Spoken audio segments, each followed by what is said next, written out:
that are cute. And what I mean by that is, if it's from the heart, and it's something that you really want to do, I'm not talking about these little gag gifts and the shit that's going to make me sidebar you and carrying on. Okay? So those are what I'm talking about when I say if all those that are cute, meaningful, stuff that makes sense. You know what I'm saying? So be that as it may. Oh, let's see. Today has been a very interesting day. I was able to go to get the Chicolo's chicken sandwich, and it is hot in here. I had to turn that light on. That's what it is. I turned the air off because I was getting a little heated. I turned the air off because it was cold in here and it was heated outside.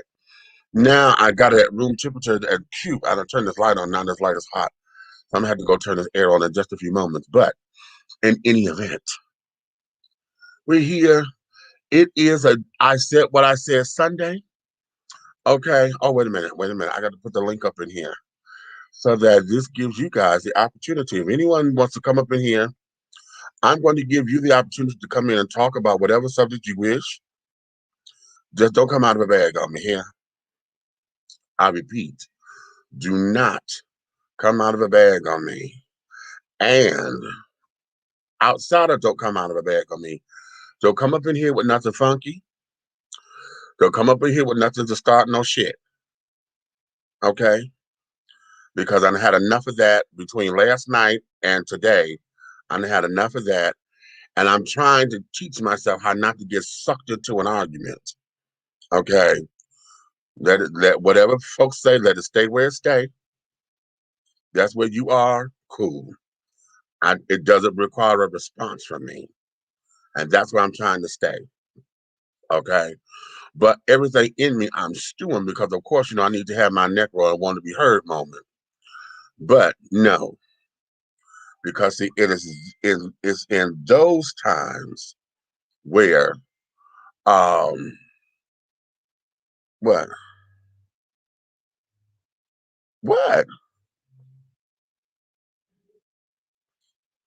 hold on, y'all. Now what? So I'm trying to send Red the link, and he got umpteen different damn pages. I sent it to the one. So I said I was going to do this.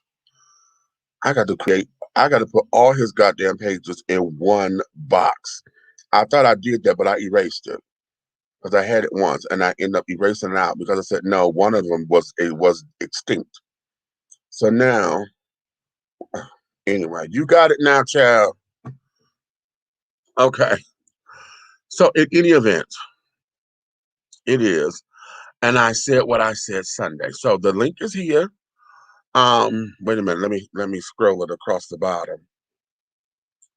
Oh, where the hell you at?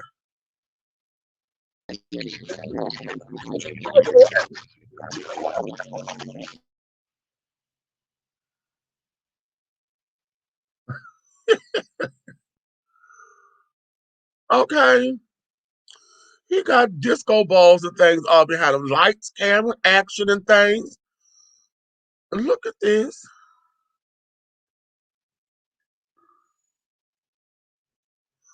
Oh, wait a minute. Put in the comments what that's supposed. What?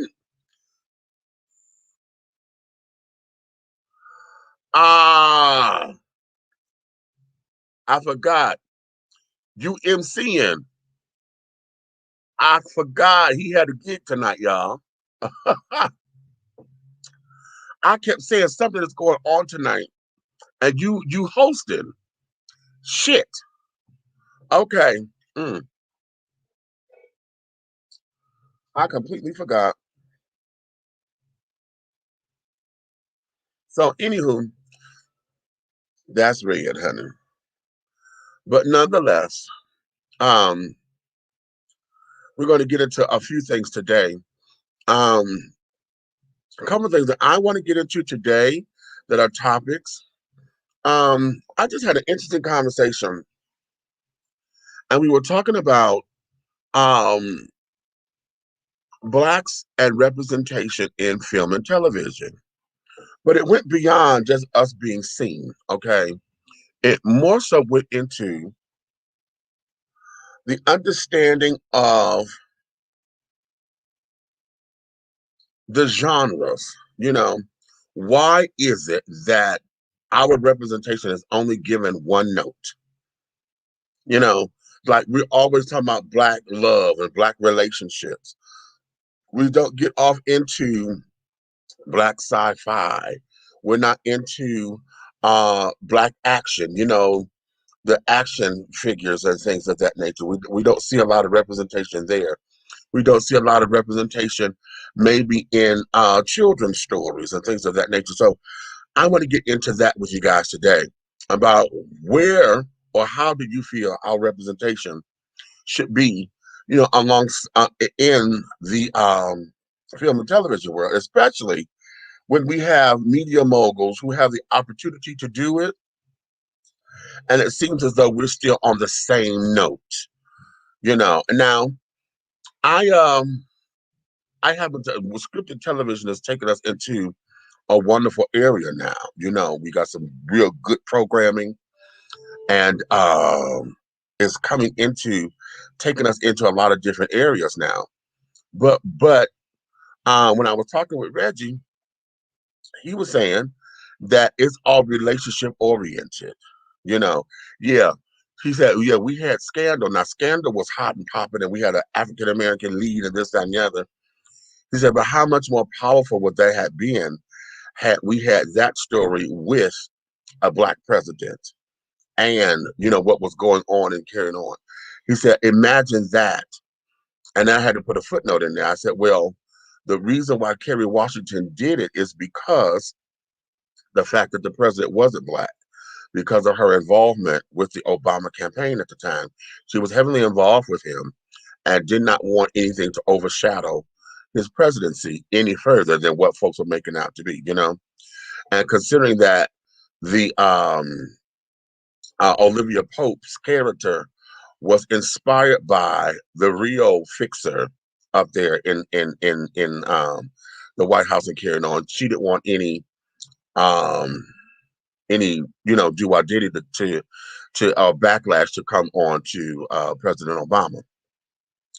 So having said that, now that we are in a post-Obama administration, what would that look like now? What would that look like if we had more um, uh, series, you know, or more things where we have a Black president? How about a Black a Black woman president with a Black first man? You know, right? Okay, I'm finna. You ready? Because I'm gonna bring you in. Okay. Um. Hey Then, y'all. I was gonna leave my avatar up because I ain't feel like brushing my hair. Um, but I'm glad we talking about us and sci-fi and stuff like that because there are a lot of us who love sci-fi. mm-hmm. Me being one of them. I remember, when we were in school and VW I was in screenwriting too, and I Right. said I love sci-fi, but I don't know if I'm able to write it. I know that I'm a brilliant writer. I know that the things that I write about, I can write. I said, but Right. I don't think I'll be able to write it. And she said, well, guess what? That's what you'll be writing for this whole entire class. That is how Creole Queens came about. Okay. Wow. Did she push you like Because that? I loved it. Because I loved it so Wow. much, but I wasn't sure. I guess because I thought, Black people don't write sci-fi. Right. But there's a whole series of Black authors who write sci-fi books that we don't hear about. Right. Research And now I department. know that now because of that. So my Right. audible.com is full of all like Black sci-fi stuff. Uh-huh. It's crazy. And I didn't even know that for us, that was an option. Right. Okay. And so as filmmakers and as content creators and stuff like that, you know, how is it that we can't expand that. You know, imagine if the Tylers and the Oprahs and the Lee Daniels and all of that were to expand that particular palette, if you will, you know, for us. And because right now they're the ones that have the power, you know, Right. and the coin to do some shit, you know. And So remember though, A Wrinkle in Time is sci-fi. A Wrinkle in Time is so that gave us that. And you know what? I really need to look at that. I haven't watched it, you know, and I wanted to because I know that was Ava Right. DuVernay. You Now, know, I can honestly say, you know, I'm all for my sisters and stuff, and I'm gonna stand behind them 100%. For me, I think she could have did a better job. okay, Um, but I love the visuals and everything. The colors, they're bright and they're just, you know, I think it's amazing. This light is driving me crazy. I wanna turn on a regular camera light and turn this damn my night light thing off. It's driving me nuts. Sorry. Y'all know how we get. Sorry, y'all. okay, Um, I think what it is because my ass was on the phone. But yeah, I'm gonna come in the room on the other one too. But yeah, the colors of it all, it's magnificent when we think about those things. Their story, I think, could have been better because from what I understand, I didn't know it was a book at first. So it was a book uh-huh, at first, right? right, I didn't know that. So I think I think I'm gonna go back and read the book. mm-hmm, But yeah, as far as the actual filmmaking of it all, it was beautiful. The technique was beautiful. It was all of that. But the story, I feel like now they always say the book is better than the movie. And mm-hmm, I'm inclined to believe that that's probably true. It's probably true. If you see me down there, can you yeah, let me up in the other one? okay, I'm gonna drop down so I can have better light and I ain't gotta hold this damn thing. just a minute. Oh shit, yeah, Okay, y'all. Let okay, me look. Holding the phone is just a whole different situation for me. I don't even know why I had got on there on the phone okay, because I was over in the room on Bigo listening to people cuss Nature Boy out. I'm sorry, y'all. But I had okay, forgot it was 9 o'clock. When I looked up, I was like, "Oh shit, it's 9 o'clock." It was right, fun. They was over there cussing his ass out.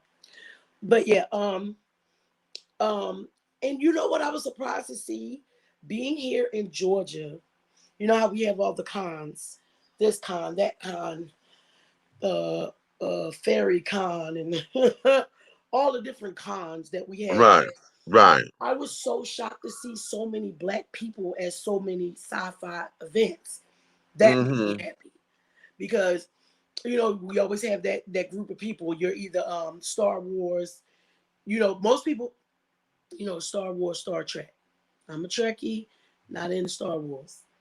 okay, okay. I can only remember seeing the first one, and I believe I saw Return of the Jedi. And you know now you sound exactly like me. I'm like, okay, you know what? I would have to go and I would have to get all of the Star Wars series Exactly, because I in order wasn't to sit into down and that. watch them because I was like, I know about it, but okay, yeah, may the Yeah, force I be with wasn't you. really that interested, and I guess because Star Trek was me and my dad's thing. Mm-hmm, So, mm-hmm, you mm-hmm, know, like I know I still remember that my dad's favorite movie is Star Trek II, The Wrath of Khan, mm-hmm, because he loves Ricardo Montalban. mm-hmm, mm-hmm. You know, so I like to see I, that always puzzled me though on um why they feel as though Black people weren't interested in sci-fi. Hey Lanier, hi baby. Um uh and check it. Hey, okay. Check the YouTube comments. Is Road in here? Road was over there with us today. Hey, princess. Road Road was is over there here. with Yeah, us. she's here. Okay, hey boo. Over there with us when we had that child, that Sunday Soul Cipher with all the people who couldn't sing. Wait a minute. Hold on. If you're going to watch Star Wars, I personally would watch them in the order they were released. And yeah, we have to. We have to in order to We get have it. to. The whole thing of it is that when the original came out, we were kids. We were kids. And then came Return of the Jedi. Jedi. And then I don't Okay. remember after that. It was like a bunch of them after that, right? Okay. Yeah. Yeah. Yeah, That's we know yeah. that. Listen, Yeah. y'all know we old. So when Star Wars first came out, we were kids. What were we, like 10? About 12? that, yeah. Something like that. So, but I just was, and it's so funny because it's always been that thing. You either Star Trek Or or Star Star Wars. Wars. Yeah. Baby. Right. Okay. Just so y'all know. Right. But I can say Okay. that time we was in, I don't know if you got to do this because you were audio, so you probably did. Professor Derek's class, we had to redo the sounds. Yeah. From clips of Yeah. Yeah. That was the dopest shit ever, yo. We got Yeah. to remake the sounds of like the light switch Right. and all that. Dopest shit ever. Yeah. Yeah. That Being was in fun. film and audio and stuff It is was so fun. dope. Oh my God, it was so dope. Nerve-wracking, It was. but fun. Because I love everybody being on the other side of the window to say, oh yeah, you got it. Or it's close. Close, you got it. You almost got it. Do it again. Do it again. And you like waving a mic in front of these woofers and stuff to get the perfect sound. It was dope. But us as Black people aren't represented as much. And I'm glad we are starting to be. Especially when we think about it, because I don't think a lot of people realize that superhero stuff is sci-fi. Okay. Wait a That's minute. Hold on. Superhero stuff is really A New Hope was in 77. Empire Strikes Back in 80. Return of the Jedi in 83. Okay, see, A New Hope. I don't even know what the fuck that is. I don't even know what the fuck that is. Okay, if that was the first Star Wars, I Then couldn't we tell were you. 7. We were 7 when Right, that we shit were came 7. out. I remember Okay. Empire Strikes Back and Return of the Jedi. And Return of the Jedi, right. Which one was the one where he said, I'm your father? When James Earl Jones said that one. I remember that one. I saw that one. And then it was either Empire Strikes Back or Return of the Jedi. One of the two, I seen one of them. Need to see more Latino content as well. Okay. Interesting. Mm-hmm. The prequels were 99, 02, and 05. Yeah, I remember that. Go ahead, princess. She is a Star Wars. She is a Wars person. Okay. But we're under not underrated, but we're exactly. Okay. Right, She said Spider-Man is sci-fi. He got bit by a radioactive bug. Right. And then you think about Superman came from another planet. You know, all those things, superhero things are sci-fi, you guys. You might not realize it, but they come under the sci-fi category. It's like sci-fi action. Right. So A New Hope was released under the title Star Wars back in 77. So that's the first one. That's the first one. Okay, that's the one we seen. Okay, right. I don't know A New Hope. I just know it as Star Wars. Yeah, that's what I'm about to say. What the fuck? Listen. Okay, come on, sister. Come on, princess. Know her Star Wars, honey. So let me read how I wrote it up because I want to make sure that I'm hitting all of my points. Okay.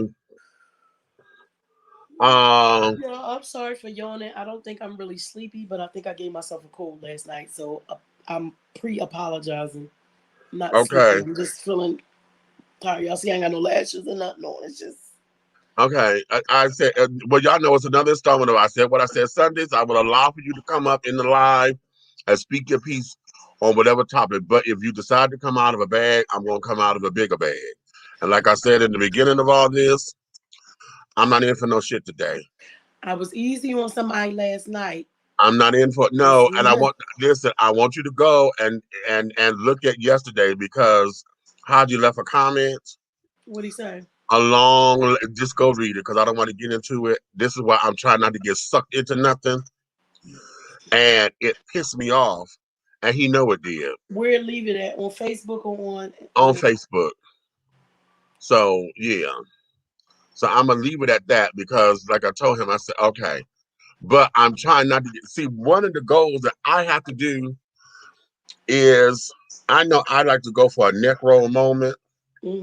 Because it's like, no, that's not how this went down. I'm tired of you putting your 2 cents into shit to make it seem to make it be something that it's not. Right. You know, and that's not what this is.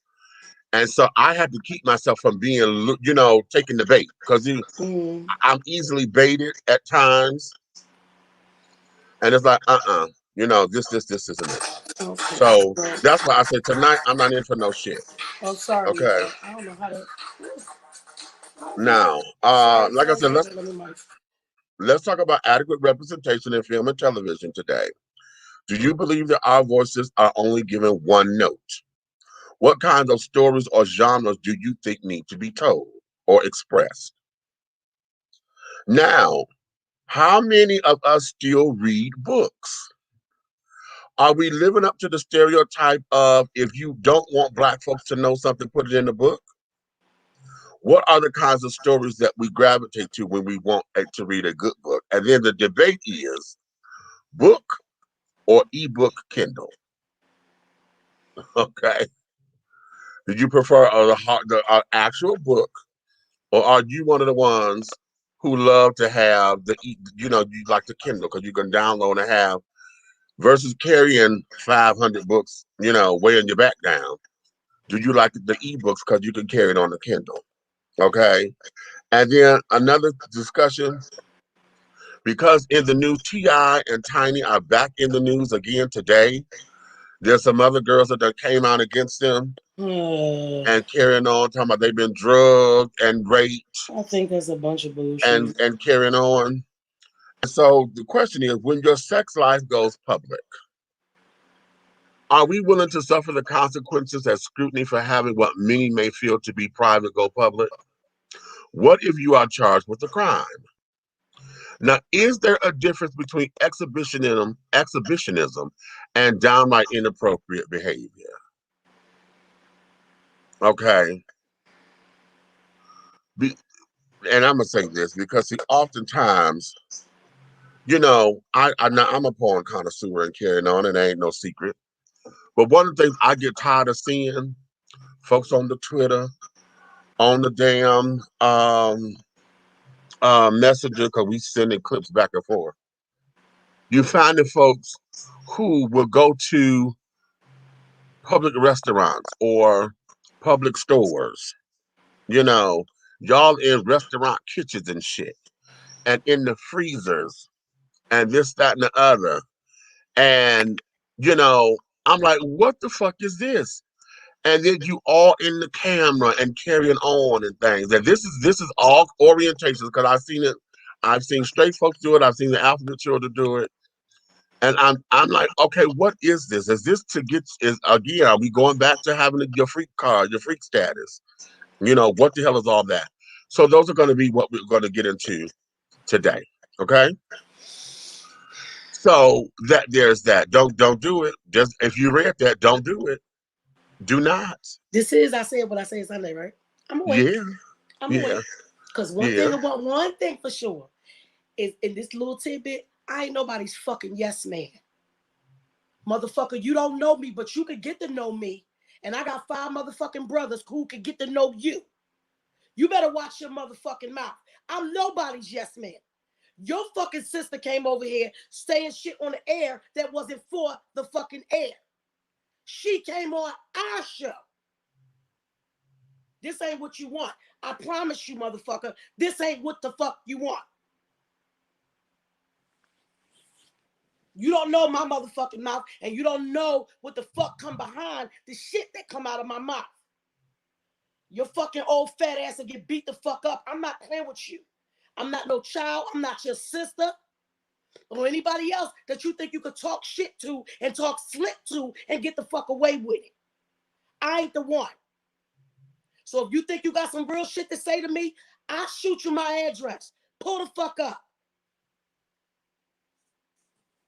You better watch your motherfucking mouth. Demetrius is your fucking friend, not me, bitch. Sorry. And I said what the fuck I said. Okay.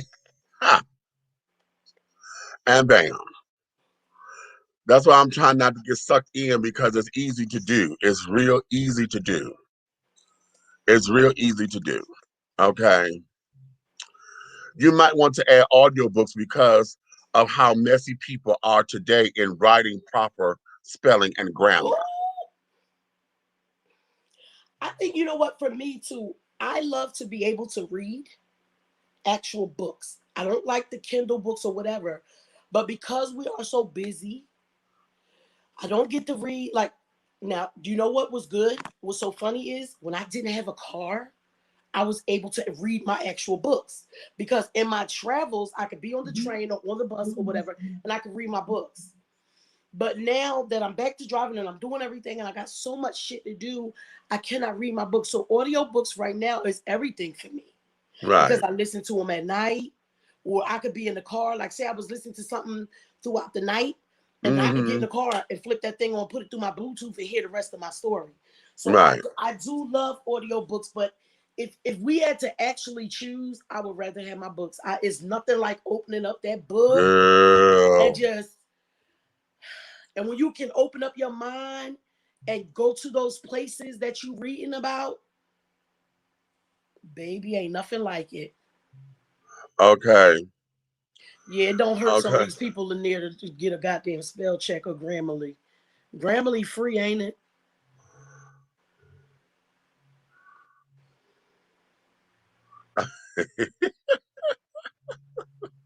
A motherfucker in the comments from last night, go to last night's show and check the comments out. So yeah. Start no shit. Okay, let me bring Buck in here, because Buck done came up, child. He done heard you holler. He was gonna come in a little later. Fuck. Now look, I you know, I've been listening to the whole show.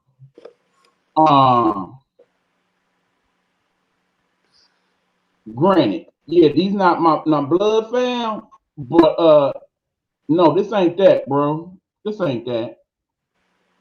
11316 Detroit, Michigan 48227. I ain't a hard person for you to find either. Wait a minute.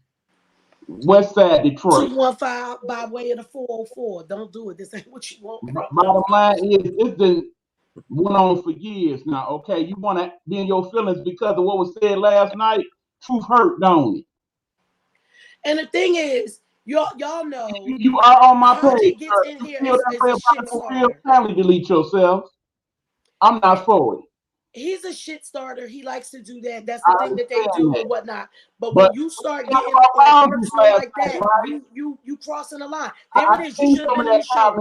Talking about on Facebook. Now I'm about to cross a boundary. Because usually a show just a show. You done made it personal. I'm here for the smoke. Comments. Put them in there. You got my personal Facebook page. Messenger me up. Hey, wait a minute. Put it on video message. We can have a real discussion about it. That's how I feel about it. You ain't got to speak on it. It's your birthday. You enjoy yourself. I'm here for the smoke. Run the smoke, Haji. Run the smoke. Because this ain't that. Well, here's the thing. The smoke, there is no smoke. Because the comments that were made is basically him trying to tell his version of the story. Okay. But we don't care. Nobody does. And that's what I'm trying to get. This would not be an issue had it not been what it was last night. You tried to tell me over and over again. This was not the place for that. What the fuck I said.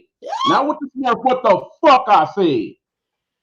This was not the place for it. And Meech tried to say that over and over. And I said that too. You want to bring it to the forefront. Okay, so you saw the whole show. You should have seen the whole show on what was said. You still posted that comment after that, then that means you didn't give a fuck about what was said. So now I'm not giving a fuck what I'm saying to you. Try me. Eric Buckner Messenger. I'm right here, bro.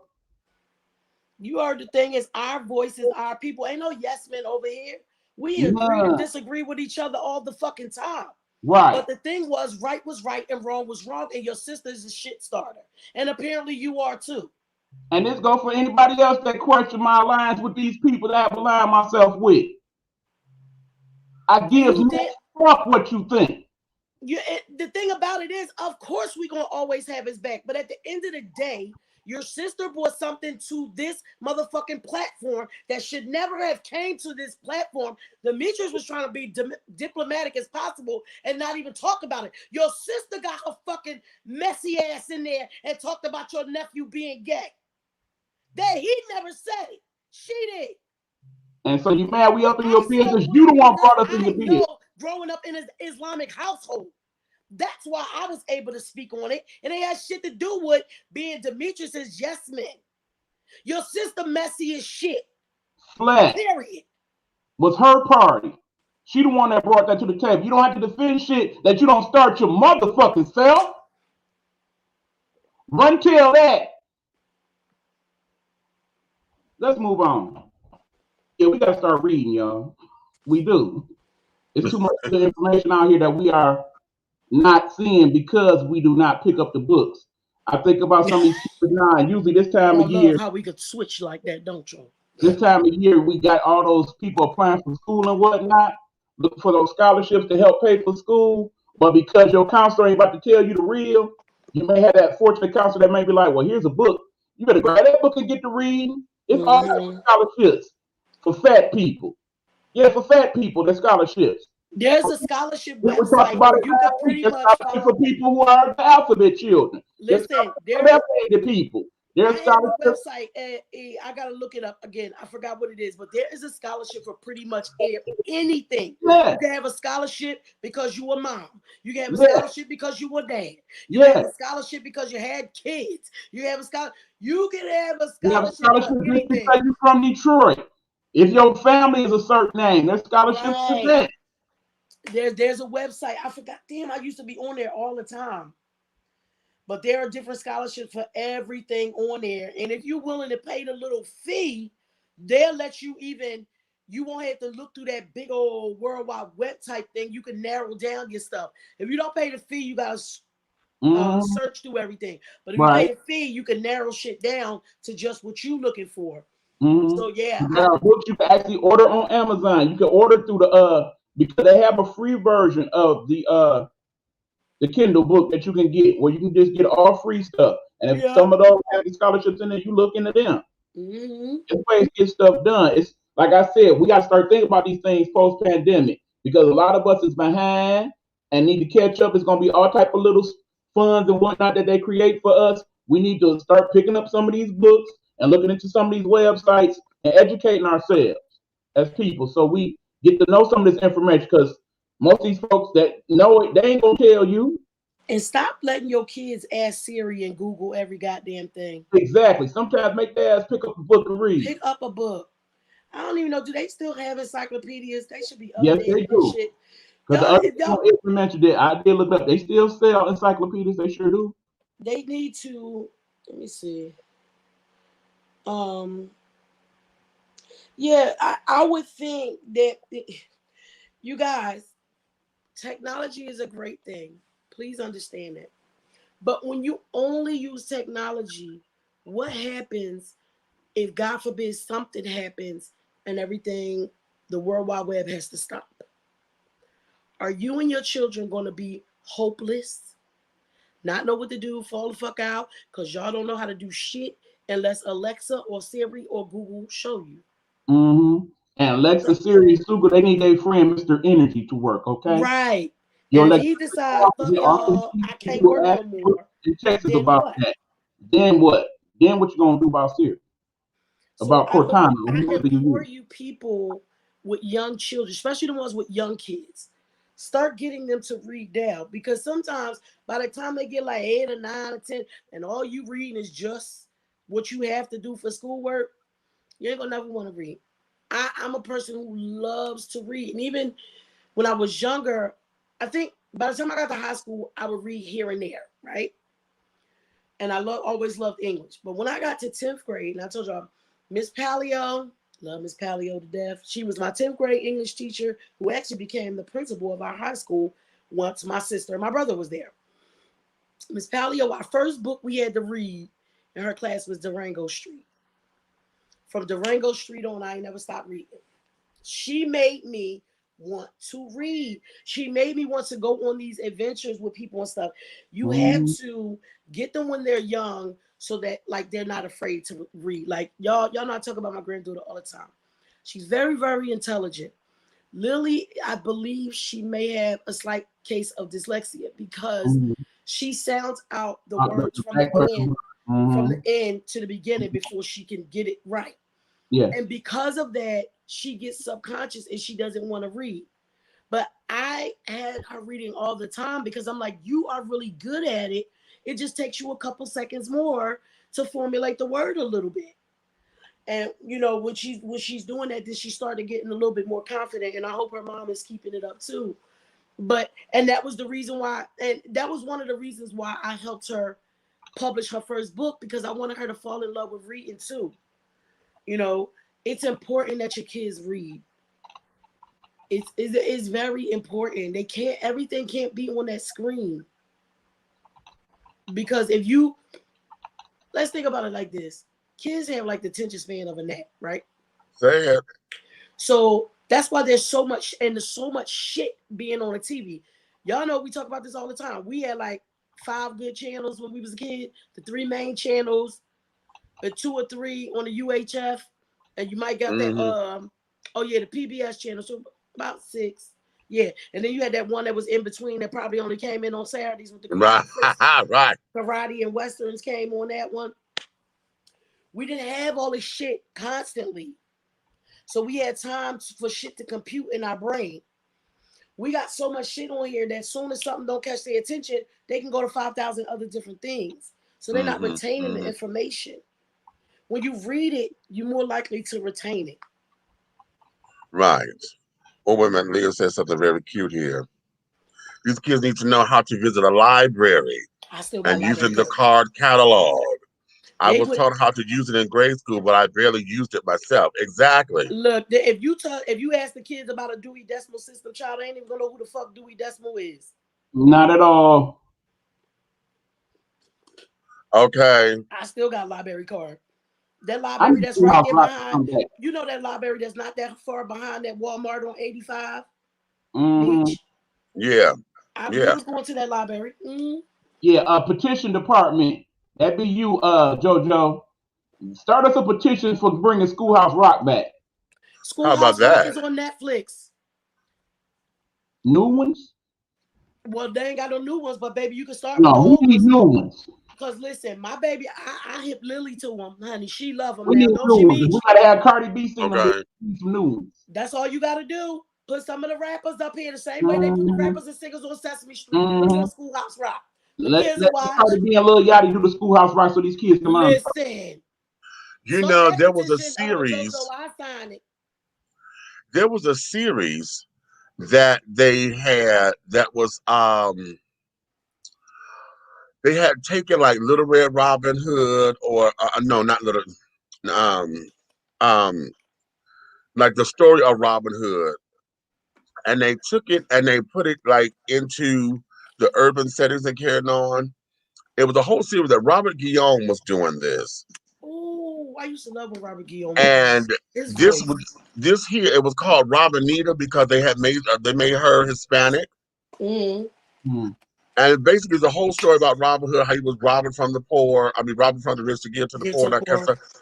And it was a way of telling these particular stories, you know, with the twist. Okay. Made it a little bit more culturally sensitive without the ghetto is to carry on, you know, but still made it culturally interesting. And I have a couple of them here. I have one. What's the story? Because Whoopi Goldberg is playing one of the characters in here, and I'm trying to think of the story. It was about the rhymes. I think Humpty Dumpty had something happened, and it was the whole town was about rhyming and stuff. I think Humpty Dumpty had fell off the wall, and what happened? The story was about what happened when they didn't do what they were supposed to do. Oh, okay. You know, so Humpty didn't fall off the wall, and so because he didn't fall off the wall, it threw off the rhyme. You know, and so the whole town, you know, they lost their thing because they wasn't rhyming. That's what it was. Whoopi's character was a mother, whoever she was. She decided she was going to retire and quit. Okay, because she got tired of the rhyme and carrying on, so she decided to stop and quit. And so all of the other characters of the land, honey, they couldn't. They couldn't go forward because she didn't do her part. Because she didn't do her part, right. And I'm trying to think of the name of the story, but I just thought it was just the dopest thing. That's all you got to do is be able to relate to the kids. Like, do y'all remember some years ago they did Carmen, but the hip hop, right? Hip hop Carmen. It was like Beyonce and Mos Def, and right. it was so dope. I loved it. Kids respond to music. You put some stuff to some music and stuff, they will Right. learn it. They That's will true. learn it. You just have to find creative ways for your kids to learn. Stop thinking that, okay, if nothing else, COVID taught us about our kids. Like when a teacher been calling your ass, telling you about your bad ass child because your child don't pay attention in class and disrupt the class and all that stuff. So now you got to see that Ray be showing his ass in class. Right. So now I hope that gave you a better outlook on the things you need to do to change it. So that must mean that Ray is bored as fuck and the way that Right. they're teaching him is not getting through. So that means you as the parent have to find a different way to catch their mind. Mhm. Right. All right, time out. Yes, cousin, I'm all right. I'm all right. Chill out. Go ahead. We all right over here. We just had to tell somebody a few words. Okay. No, like I said, this phone over here is going off right now. So Okay. You don't want to smoke. That's all I I'm don't even saying. want to look at mine. So But I'm reading this novel now, by the way. what novel you reading? Oh, the Mm-hmm. yeah. That's what he needs to do. Get a publishing company. well, Since he love here's the writing so thing. damn much. One of the things about books and knowledge and stuff, I don't want us to get into a place where I'm hoping that we don't get into a place where folks forget to use their imaginations. You know, I'm about to start something soon. Where I will Reading be reading stories. books, you know, and things of that nature. Because whatever happened to that, you know, that used to be one of the things, because there was no television in the room, you know, you sat down with your child and you read them a story before they went to bed, you know, and you let their imaginations wander and things. And that they're reading, the reason why I like to have a book versus anything else. Now I do love audiobooks, especially when they're read by the author. Absolutely. Okay. I love audiobooks. Or another Um, actor, because actors yeah. Oh, know yeah. how to do it. I love when the actors do. Now, what I have come to learn, I've done this maybe a couple of times, and I haven't done it since, but I love doing this, and that there is taking the actual book and reading it along with the audio. Oh. I never thought about that. Okay. And I was gonna say, you guys, so people with kids, and we're talking about reading them stories and stuff. On Netflix, there's a series of Black authors, and we have like the different stars. Sometimes it's the actual author, but there's like Tiffany Haddish, Common. There's a whole bunch of people. The little girl from Blackish, little girl, one of Uh-huh. the twins. They're reading different books, or African American books and stuff like that. And matter of fact, Lily had showed it to me. So Okay. they sit there and they're reading the book, they're reading along with the book, and they're talking about all the stuff, you know, they're having like a conversation with it. And I think if you guys have kids or nieces and Eric, I know like your goddaughter and stuff like that, like Mm-hmm. not just to be able to look at it, but find those books and buy for your kids, because what I saw like from Lily is she really liked them. So I want to Okay. make sure I get her some of those books and stuff too. And like y'all know, my son is away, so my son he orders books to send for them Okay. to read. They all get books. He sends them books. I'll be like, oh my God, it be making me cry because he just want to make sure that they Right. learn it. Right. You Right. know. Right. So yeah, there's a lot of different things. Even if you've never done it before with your kids, there's a lot of places you can start. Right. You know, and then also the beauty of reading, it gives us the opportunity to build our vocabularies. You know, if you want to listen to a well-learned individual, you can tell who reads and who doesn't. Okay, because you know, even if it was the V.C. Andrews novels or Stephen King and all of that, because of the cadence and stuff in it, you Remember know. the Nancy Drew Oh, honey, mysteries? Judy Bloom. And do then I? wait, and then when we start getting grown, the Harlequin romances. Yeah, yeah. Mm-hmm. Y'all know we thought we was grown. If you read you a Harlequin Romance, oh honey. You was grown, honey. Right. That was the precursor to the Yes, Zane album. I love the Judy Blume stuff too. Yeah. You know, and it gave us a place to escape. You know, we've gotten so busy candy crushing and all this other stuff to escape. And we forget what it is to be in a book or to get into a novel. You know, a lot of our television programs, you know, we're into scripted television again. Why? Because the writing is good. And you're able to be on the journey. You know, you start to believe these characters are real because you got engulfed in the story. Why? Because the writing is fabulous. And we so overloaded with that bullshit ass non-reality TV. Right. You know, and this here is where I would love to create a reality show, if you will, if we're going to fuck up the genre. Okay. And actually do some reality stuff?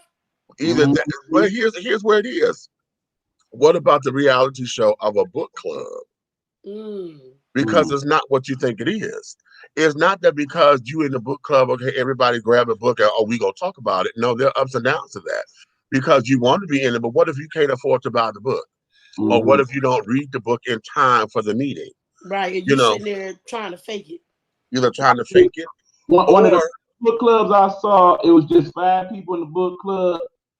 Each one of them, each month would pick a person to buy the book, and then they would share the book. And then when everybody was done, then they would have to talk about what the book was about. I thought that was cool to share. Yeah, but here now. But then who get to keep it? Because I need to keep my book. Well, number one, either keep it, or what happens if you have someone who's a slow reader? Oh yeah. Yeah. You know, now I may get the book. I may have done it in 2 days. Yeah, I'm a fast reader. You know, but I used to be fast like that. I'm not fast like that anymore because you know I'm bells and whistles and the color red, honey. I can get distracted. Right. So you know now that may be me, but if I pass it on to you, you may be a fast reader, Nick. But then it gets to Buck, and Buck, you know, shit doesn't happen. He can't get it right at time. Okay, so we sit up there saying, okay, this will take you about 2 weeks to read this book, but bitch, a month done passed. And the book ain't passed on the red yet. Right. You know, Nighthawk Network stuff and be on this. You know, yeah. So like, okay, what's the holdup? So you know, when we talk about what's this, then we talk, what about folks who have dyslexia? You know, what about folks who've been faking the funk and really can't read? You know what I'm saying? They've been going through. They know certain words, but how about reality? This? But you got me writing this script in my head right now. Okay. What about those who refuse to look up the words that they don't know? And that's an issue. Ooh, that's something we need to talk about. You know what I'm saying? So in that, you get this word. Listen, Brent Carpenter, and I just recently found out that he passed, and I'm so hurt. I'm so fucking hurt because he was I guess I'm gonna call him a sci-fi writer. Okay. He's from Detroit. One of the LGBT, you know, alphabet children. And what happened, he did book signings, and I did a couple of his book signings where he was introducing the book, and we did readings from, you know, a couple of passages from it. And I did that for him on a couple of occasions. And his vocabulary was out of this world. I love it. See, somebody like a Michael Eric Dyson and carried on where you make me have to keep a dictionary by my side. Love it. You know, I hate it at the same time because like, nigga, could you just talk? But at the same time, I need to understand this word because I'm like, oh, I ain't never heard this word before. And look, and that is where, see, this is where the two worlds can combine, people. Yeah. You reading a book, word come across, you don't know what it is. Siri, what does... Right. Okay, now I can finish reading this one. That's where you can bring the two worlds together. Right. Okay. Wait a minute. Tracy say what? Wait a minute. Oh. He said, I remember those romance novels. We were being naughty, child bad. Okay. You heard me say, little Trey Right. said when we thought we was grown, honey. JoJo. Good evening, fabulous Hey, darling. baby. Fabulous darlings. Okay. We need you to do a petition for Schoolhouse Rock.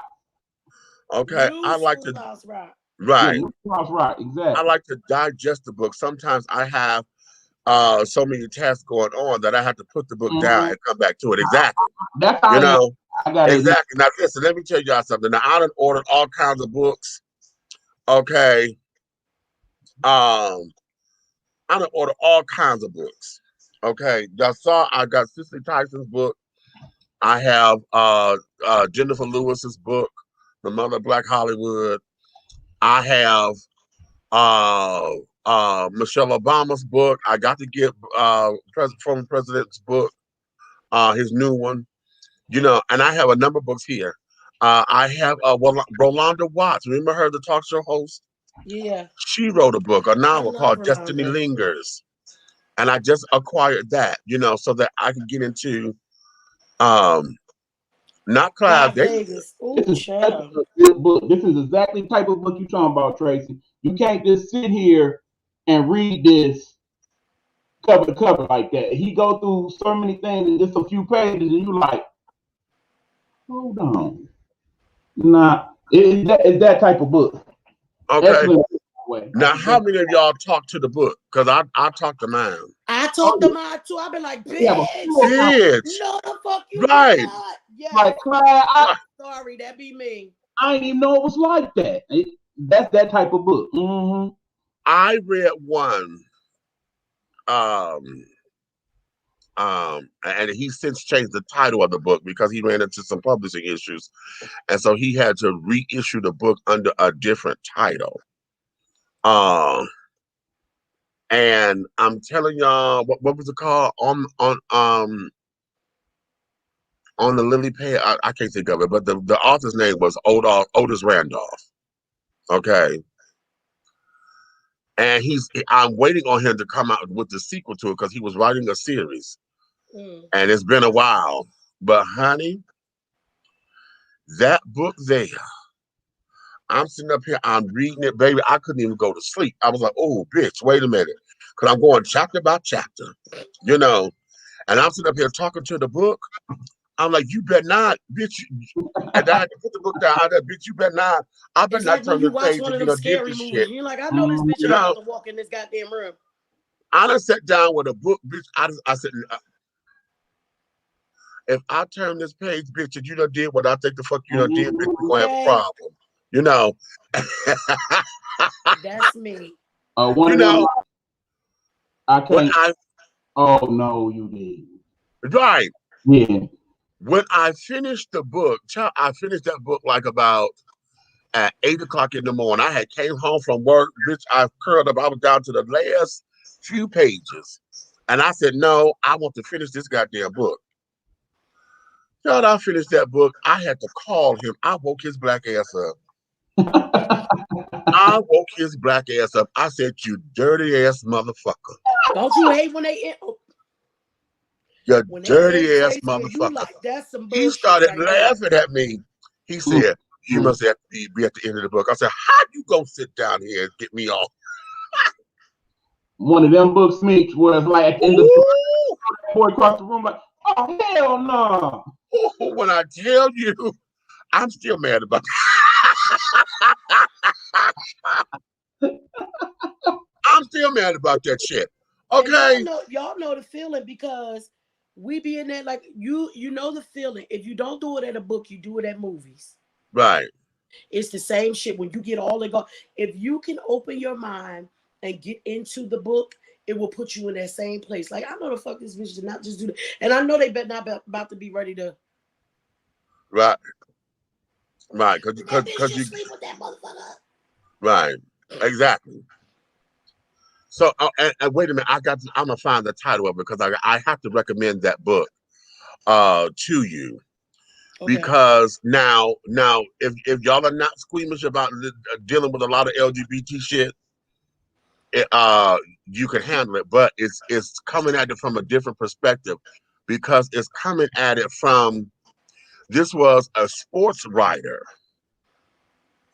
who was into the sports arena. And what was happening was he ended up falling in love with somebody who was in the sports game, but they were also into having those Lions Den kind of parties, those eyes wide shut Right. parties. And all of the athletes and shit were there, and this, that, and the other, on these little dark basements, and there were no women there. These are all gay parties. And a lot of folks did, yes. Oh, when I tell you, baby, it did the way how this book, oh my God. And then how they raped one of the boys, and basically one of the boys had fallen in love, but he was more so a trick, and they were just passing him around to each and everybody. Oh, honey. Oh. Oh, you know what? I know we need to talk about this, but there was something that was just talked about down to the Bigo streets, and I need to bring that up since you just talked about that in this book. Okay, there was a big argument going on. Eric on King Knowledge's page. King Knowledge, because he let Nature Nut up in the damn. King Knowledge don't really know about Nature Nut. He been locked up. You know, he's just trying to be a positive brother over there on the Bigo streets. He didn't know. So the thing was coming up about if somebody can make somebody gay or not. And then I got to thinking, I said, I always, you know, for me, I feel like if a person say they was born that way, they was born that way. But then I got to thinking, what if that's not always the case? Say, for instance, you were being molested as a child, right? And somewhere along the line, you start liking the feelings, right? Because, you know, not every abuser is rough and raping, and you know what I mean? Not everybody is like that, and we need to always make sure that, because sometimes they have people thinking in their mind, "Oh God, did I like that?" So say, and we're gonna talk about the men for right on this one. So say a child is being molested, and somewhere along the line, you know, because they said what the man's G-spot is in his prostate, right? Yeah. So somewhere along the line, you start liking the way it felt. You might still hate that motherfucker that was molesting you, but you start wanting that feeling. Could that possibly be that because what that person did to you, you started liking that? That didn't necessarily mean that you were born gay. That could possibly mean that you started feeling something that you enjoyed, and then you enjoyed it. Now, Meech, was this the show that you sent us to the other night? Was that Otis? No, that's Otis Mac. No. And I see y'all had a good time with Otis. I wanted y'all, This is the book here. This is the new title, Shadows Behind the Rainbow. Okay. I'm telling y'all, if y'all want a really, really, really good read, and if you're like me, okay, and love to get into it but get mad at the end because you know there's another book coming, this here is that. Okay, this here is that. I'm gonna hip y'all to another book that when we were talking about genres and carrying on, right? There's another book. Wait a minute, and I keep fucking up the title. I keep fucking it up. Okay, and it's by K. Murray Johnson. And it's called Image of Emeralds and Chocolate. Let me tell y'all something about this motherfucking book here. Okay. As a matter of fact, what I'm gonna do, I'm gonna have to go into my archives and send y'all the link to the interviews I did with them, with the authors. Okay. This book here takes us into the world of what it was to be in slavery times and carrying on, and having a love between two men during slavery. But also, it's a vampire story. We have never heard of a black vampire, let alone a black gay vampire. I got a book. I gotta go look at it. And I'll tell y'all the name of it because it's in my audiobooks. Baby, when I tell y'all this motherfucker here, oh, listen. This was another one of them books, child. When I got through, I was exhausted. Okay, I was exhausted. And it was so beautiful. Okay, it was just a beautiful story, you know. And then you felt for the children. I was like, oh my God. And then you sit up here wondering, because the vampire, of course, he's not dead. He's living through all these time periods. Mm-hmm. You know, so you're trying to figure out what's going on.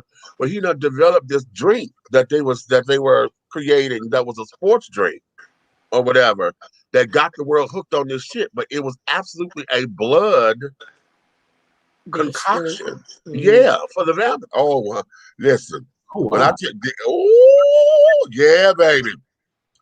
Yeah. Y'all need to get, I'm telling you, bust that. Honey, Image of Emeralds and Chocolate by, I forgot to put his name, but that's by K. Murray Johnson. Yes, honey, I'm telling you, Image of Emeralds and Chocolate. Okay, that there, oh my God, today. Wait a minute, that don't look like the whole link because it's not. Damn it, it broke up. Okay, I'm gonna have to send y'all another link because that there is the Amazon link. Okay, but it broke up. It's $7.99 on Kindle, so I got that. Okay. So yes. But to answer your question, Nick, what ends up happening is oftentimes when it comes down to sexual expression, sexual identity, people do not realize and believe or accept the fact that the body is designed to react to stimulus. Right. Remember we talked about that before. That's what made it go through my mind when they were talking about it. And I was like. And this is why it becomes a state of confusion. Because what we are taught is I'm not supposed to like that kind of touch from somebody that look like me. The same sex. You're right. Okay, from the same gender. I'm not supposed to. But it's confusing because the touch felt good. Right. You know what I'm saying? When you have somebody who's coming at you, and I'm not, because most of the time, rapists who are malicious and just destructive, there's nothing pleasurable about that. Nothing. So we know that. Yeah, that's why I wanted to make that. So clear. we know that, and we know that that's a crime, and that there is a crime that folks can easily point out and say, yes, that's the crime. Right. But where it gets funky is when folks feel like it's their fault because those rapists who are not malicious like that, who come in and don't take no for an answer, okay, and they force themselves upon you, but they do it in a loving way.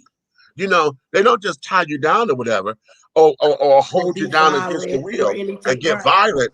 They end up touching you in a way that makes it feel good. And this is why folks get in that quandary, like, wait a minute, this is wrong, but why do I feel good? Right. You will hear some folks who have said, I was raped, but I liked it. And it's not so much that you like the rape, you like the touch. Your body responds. Because your body was responding to what the stimulus is. This is why I tell this about children. To do anything to a child, and I want to specify this. I'm going to say a child that does not know right from wrong.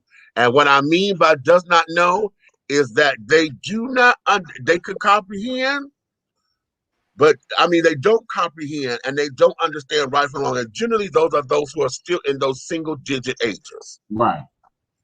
When you get to double digits, by that time, children have been exposed to sex. They've been exposed to all, you got your kids talking about this. They know what breasts are. They know what penises are. They know what JJs are. They know all that. Okay. And nowadays, kids' hormones are starting to kick. Because of the shit all in the food and the water. Yes. And so now they are becoming a little bit more advanced. Okay? This is not to take away from anything about good touch, bad touch, or whatever. I'm saying that there are moments where you have children who become predators. Right. Okay? And children who become predators most likely have been touched before. Mm-hmm. You know what I mean? And they enjoyed the touch, and now they're trying to recreate the touch. Right. You know, they want it to happen again. They want it to happen again. I mean, hell, y'all heard my story. I've been fucking since I was 10, actually 8. Okay, so boom, you know. So because of that, understanding what that is, knowing what so you get those who know what it is but don't understand all of the consequences or the ramifications. Here's why we got parents who are 10, 11, 12 years old and they pregnant, Right. and this, that, and the other, because they've been put up in situations and it was enjoyable. And this is where confusion comes in, because it's not that you were born gay or whatever, you liked what you liked, but because of the taboo around it, that's the part that has everybody going X, Y, and Z. And then we live in a world now where everybody will tell you right off the bat. Now, they don't say this to girls. They only say this to boys. Okay? If a girl have sex or have experimented sexually with another girl, they still consider that to be experimentation. Right. Boys don't have that luxury of experimentation. That's true. You know That's what I'm saying? absolutely true. Nigga, you suck the dick. Oh, hell, that means you gay. You gay. Yep. No, it doesn't necessarily mean it does if you keep going back to it. Right. Okay. And forsake everything. But males or boys or men don't have the luxury of having an experimentation stage. Okay. And that's deemed by our society. Our society has done that. And so because of that, all of that confusion of, oh my God, this here. Listen, the whole idea I think, okay, we'll go into public sex because I think this is a cute segue since we own it. The whole idea now that men are now likely to have their asses licked and carried on. Oh yeah, we had that discussion over there too. I was like, okay, that there is relatively new as far as coming into the threshold and into the forefront. It's not that it's a new activity. I was going to say, but hold it's on, just because men and women are liking this. Yes. Me personally, I'm just trying to say I don't want you near my asshole. I'm just saying that's just me. I'm not knocking nobody that want to do it. When the little girl, what's her name, Eric Janae Aiko, the song "Gotta Eat the Booty Like Groceries." I was like, oh shit, she let all the freaks out the closet, because as soon as she said it, everybody was like, yes. Yeah, I run that. Is that what we've been doing? Right. I don't knock it. It's not something that I want to do, and I'm not doing it to anyone else. But I'm just saying, whatever floats your boat. Right. I'm good.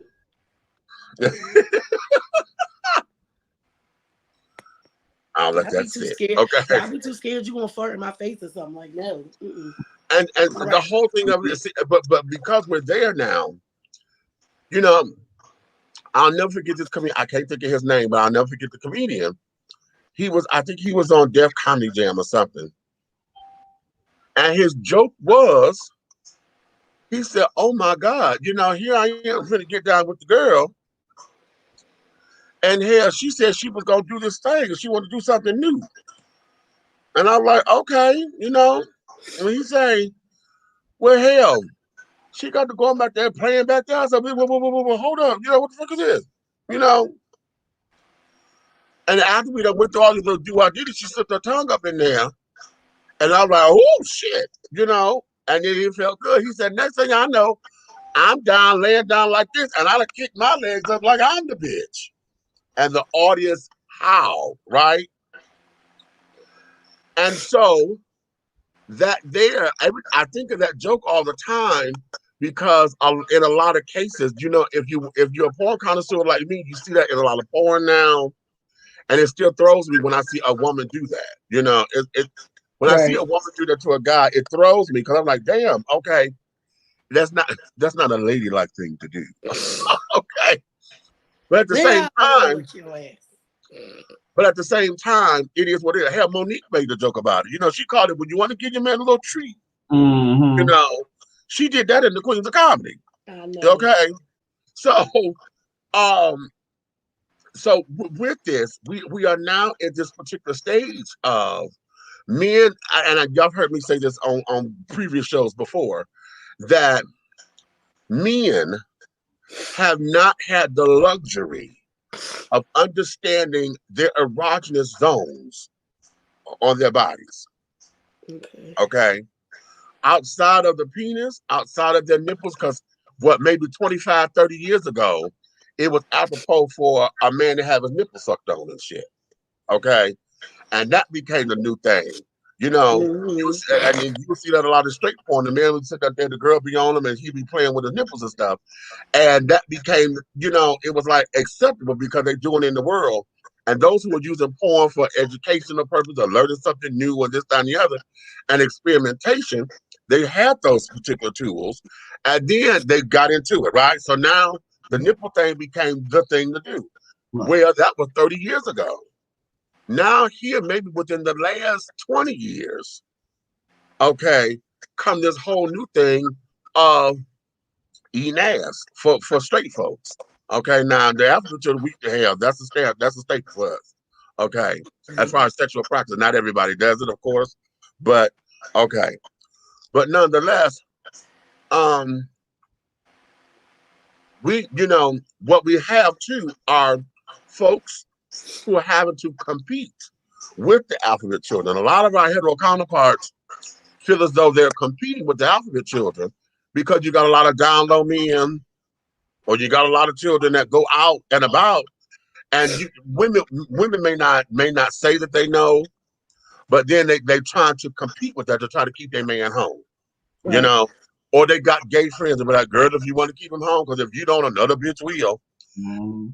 So you got your gay friends, they hear that part. You know, sharing secrets, if you will, on how to do this to your man, and bada boom, bada beam. So now we have introduced a culture now to where sexual experimentation is becoming, you know, very fluid. Okay. So now, you know, to that conversation, it doesn't mean that a man is gay or not. A man just does not know his erogenous zones. And there's oftentimes the G spot on a man is his damn prostate. You can only get through the prostate through his ass, child. Okay. Now, there are a lot of men who say, well, I guess we will never have that kind of orgasm because that ain't my thing. And that's no shade, no tea.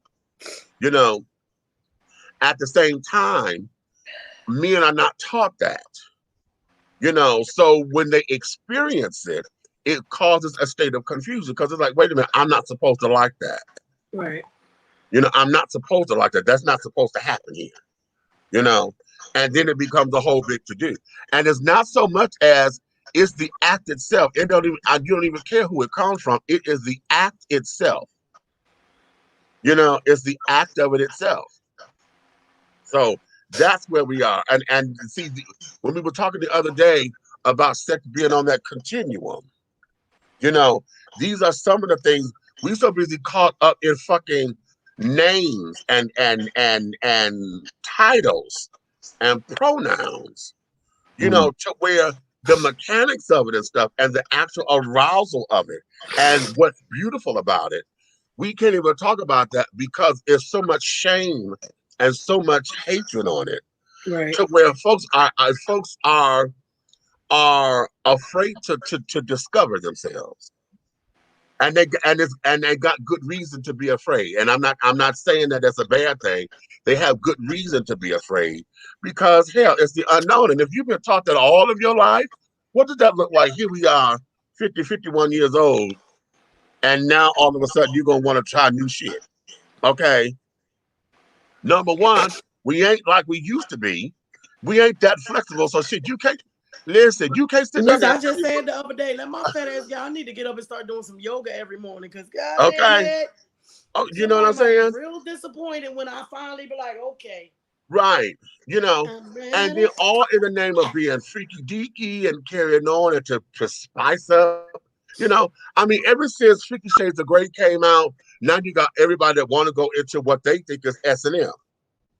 Okay, not knowing the culture, Right. not knowing what the fuck it is and what it entails. Okay, don't know what it entails. So now what they have done is open up this whole big old plethora of shit, you know, and now folks are walking into this door blindly.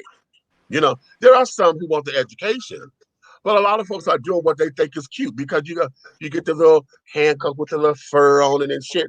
In real S&M play, that ain't like that. We know, Okay. because remember on Helena's show when the man broke down all the stuff, I was like, clutching them invisible pearls I had one that night. I was like, wait. Don't get JoJo started. Okay. JoJo started. Listen, Wait a minute. JoJo. Remember, JoJo had a good time that damn night. I was like, okay, right. Would it apply if the abuser was around the same age as their victim when the molestation occurred? Here's what I would say to that. That there is an open-ended question, because if the abusers and stuff were the same age, oftentimes the abuser has been abused too, or was touched. Let's say touched, because see, oftentimes, and see, this is why I when I teach good touch, bad touch to children, the whole idea is, and I do this with boys, because whenever we say whatever your bathing suit touches, nobody has a right to touch you there without your permission. Well, boys don't never have a shirt on. Right. Okay. So I tell my boys, when I put them in a t-shirt and their underwear, anything that your t-shirt and your underwear touch, nobody is supposed to touch you there without your permission. You have to tell them, and if you don't like it, you tell somebody immediately. You know what I'm saying? They have to always, please know this, children, because I know this was me. You have to let the kids know that it is okay, even when an abuser tells you, right, you better not tell, or I'm gonna do this to your mom, or I'm gonna do this to your dad, right, or they are not going to do anything to anybody. But No. a child's mind, even a child will go into protective mode over whoever this abuser say they're gonna hurt. Right. So they will keep that secret. So when you explaining these things to kids, you have to let them know.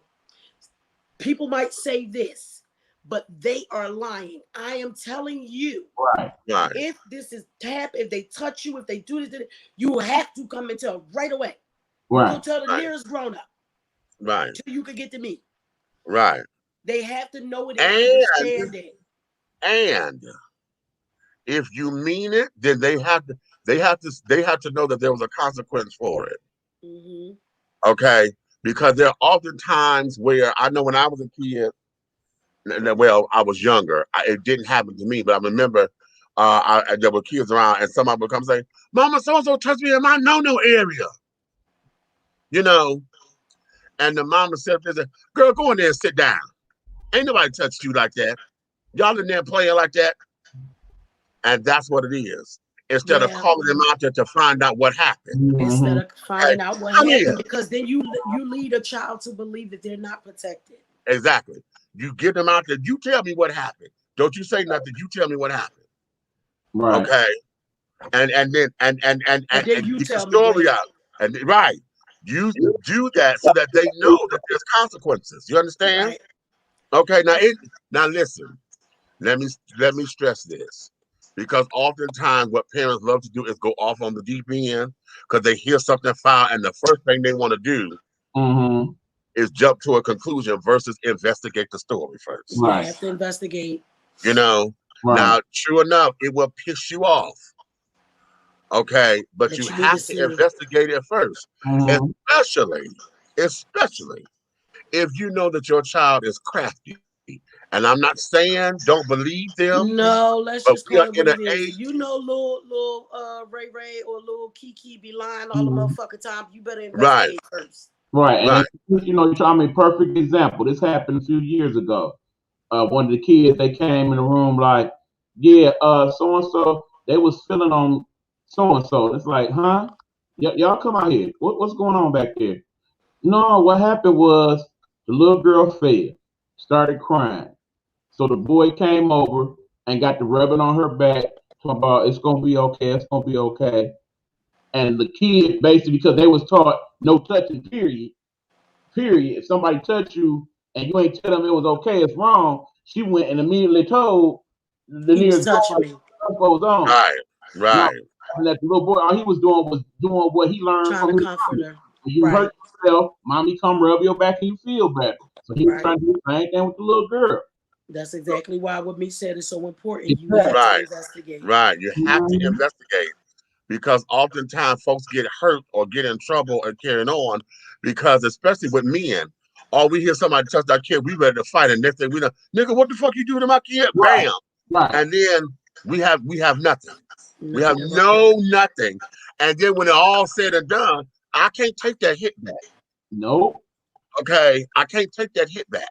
You know, oh my bad, oh shit. No, fuck you, nigga. Now when I investigate and find out. Right. Okay.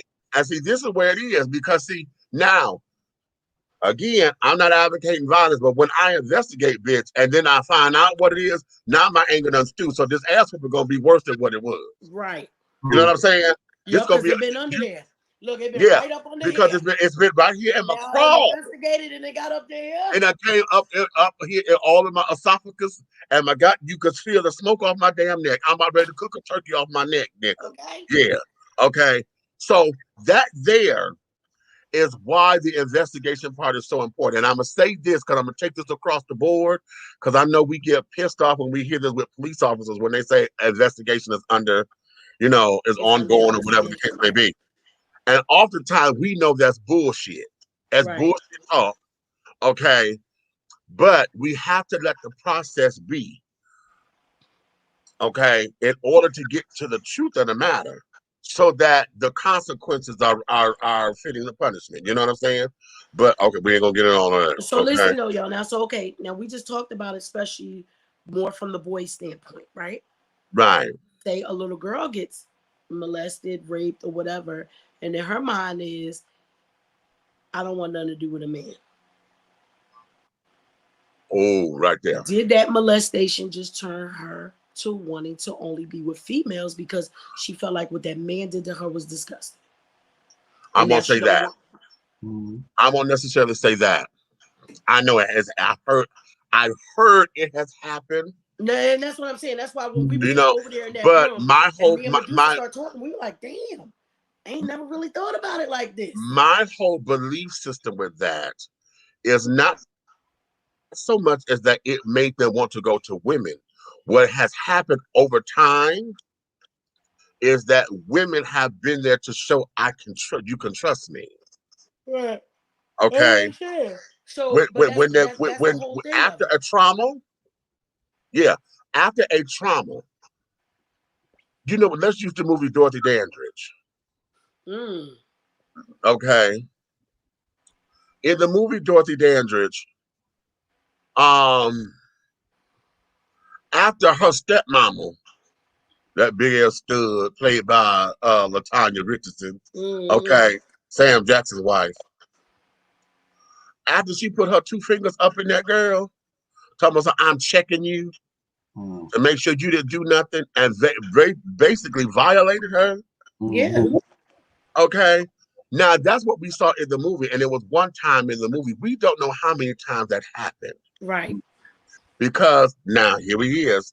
You got this stud lesbian, okay, that's in the relationship with your mama, and her trying to watch over the kids, didn't want you out there with other boys, and y'all in this entertainment industry.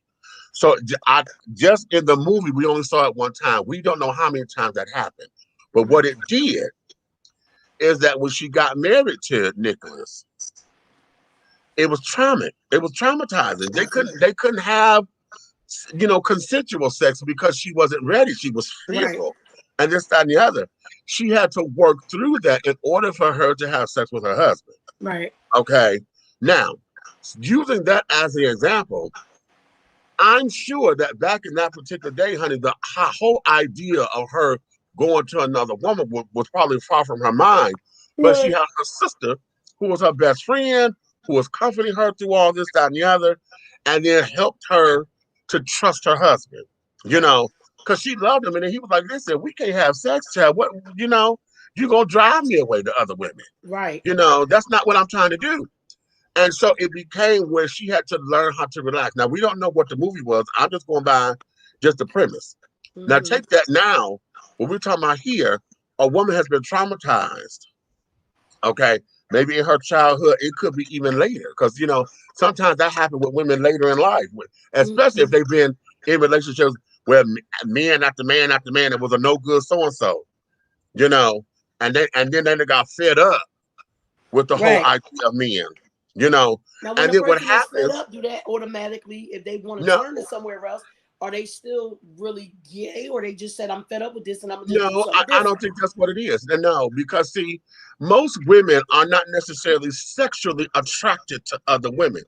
And I'm stressing that because female energy, honey, women are very gregarious with compliments and they often are attracted to one I another. say that all the You know, time. because you see it all the I time. don't have a problem. I be like, bitch, that is Girl, you are high. You was wearing that. And you know, and we're able to take a compliment. A woman could go up to another woman and say, girl, your breasts are just so, you got a beautiful, y'all are able to do that. I can't go up to no man and be like, damn, your motherfucking chest.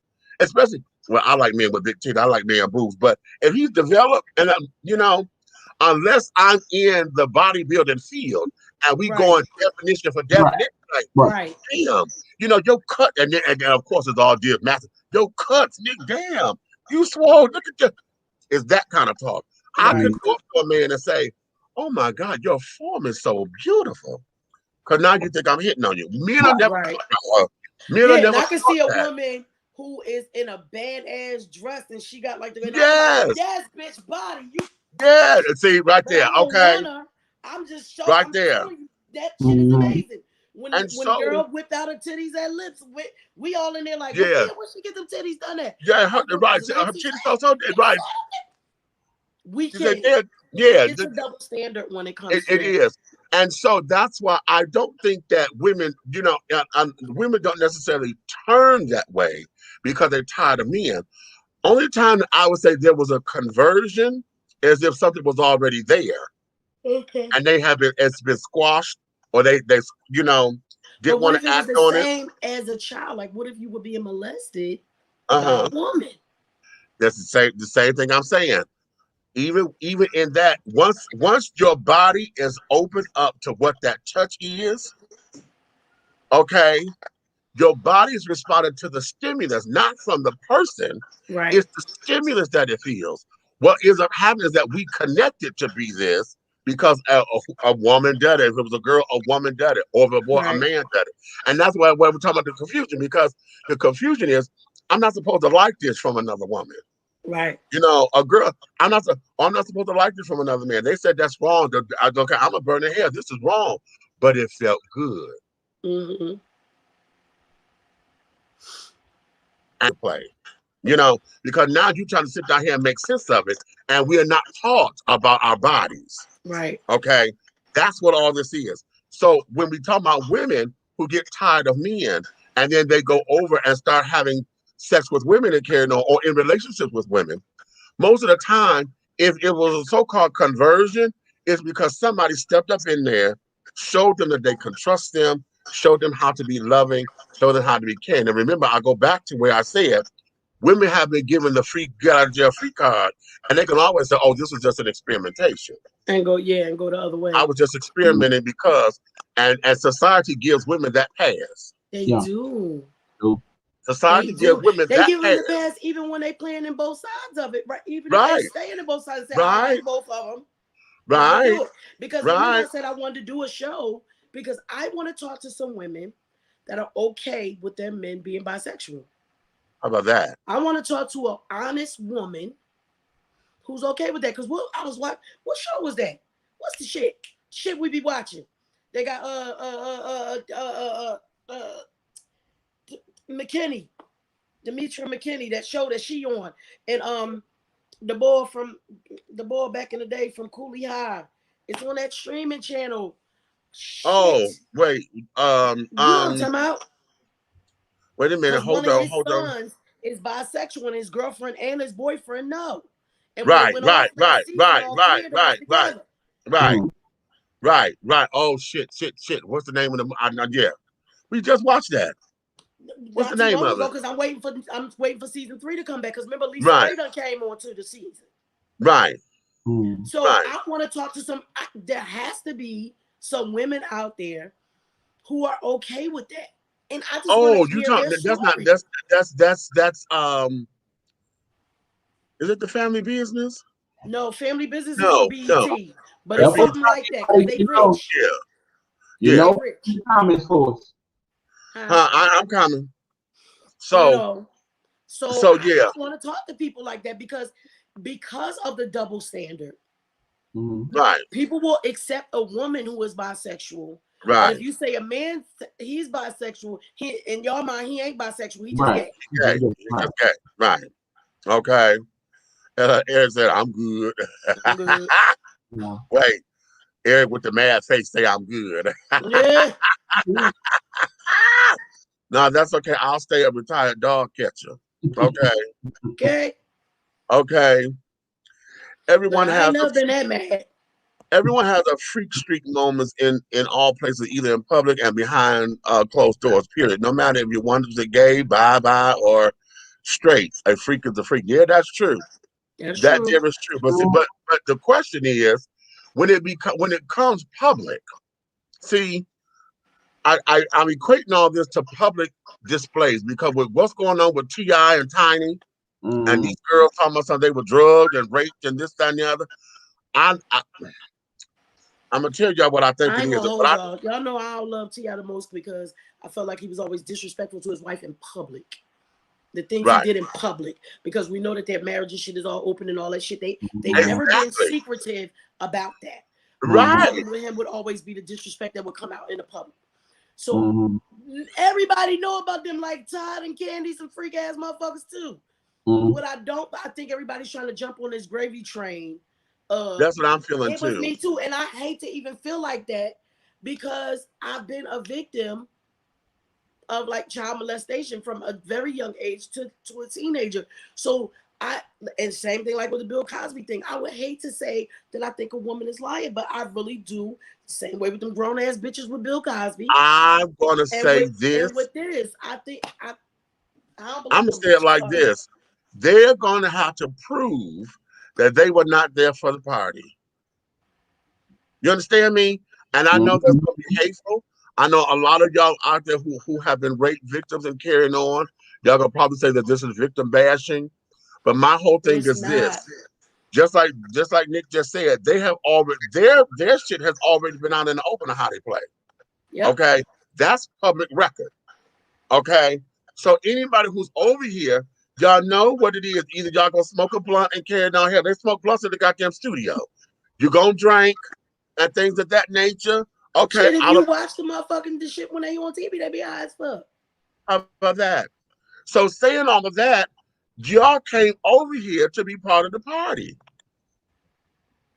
Okay. And sometimes So when I think what happens if it got out of be like hand, some sort of shame. It be some sort of shame. You wake up the next motherfucking day, and now you like, oh shit, I don't believe I did that. Now somebody did something against you. That's the shit that makes me mad. Exactly. You embarrassed about what you did, and now it's, oh no, I was drugged. Oh no, I didn't want to do that. No, you was fucked up. You was high and drunk just like every fucking body else. You woke up and realized what the fuck you done did. Now they high and drunk too. You want them to be responsible, but you ain't taking your responsibility.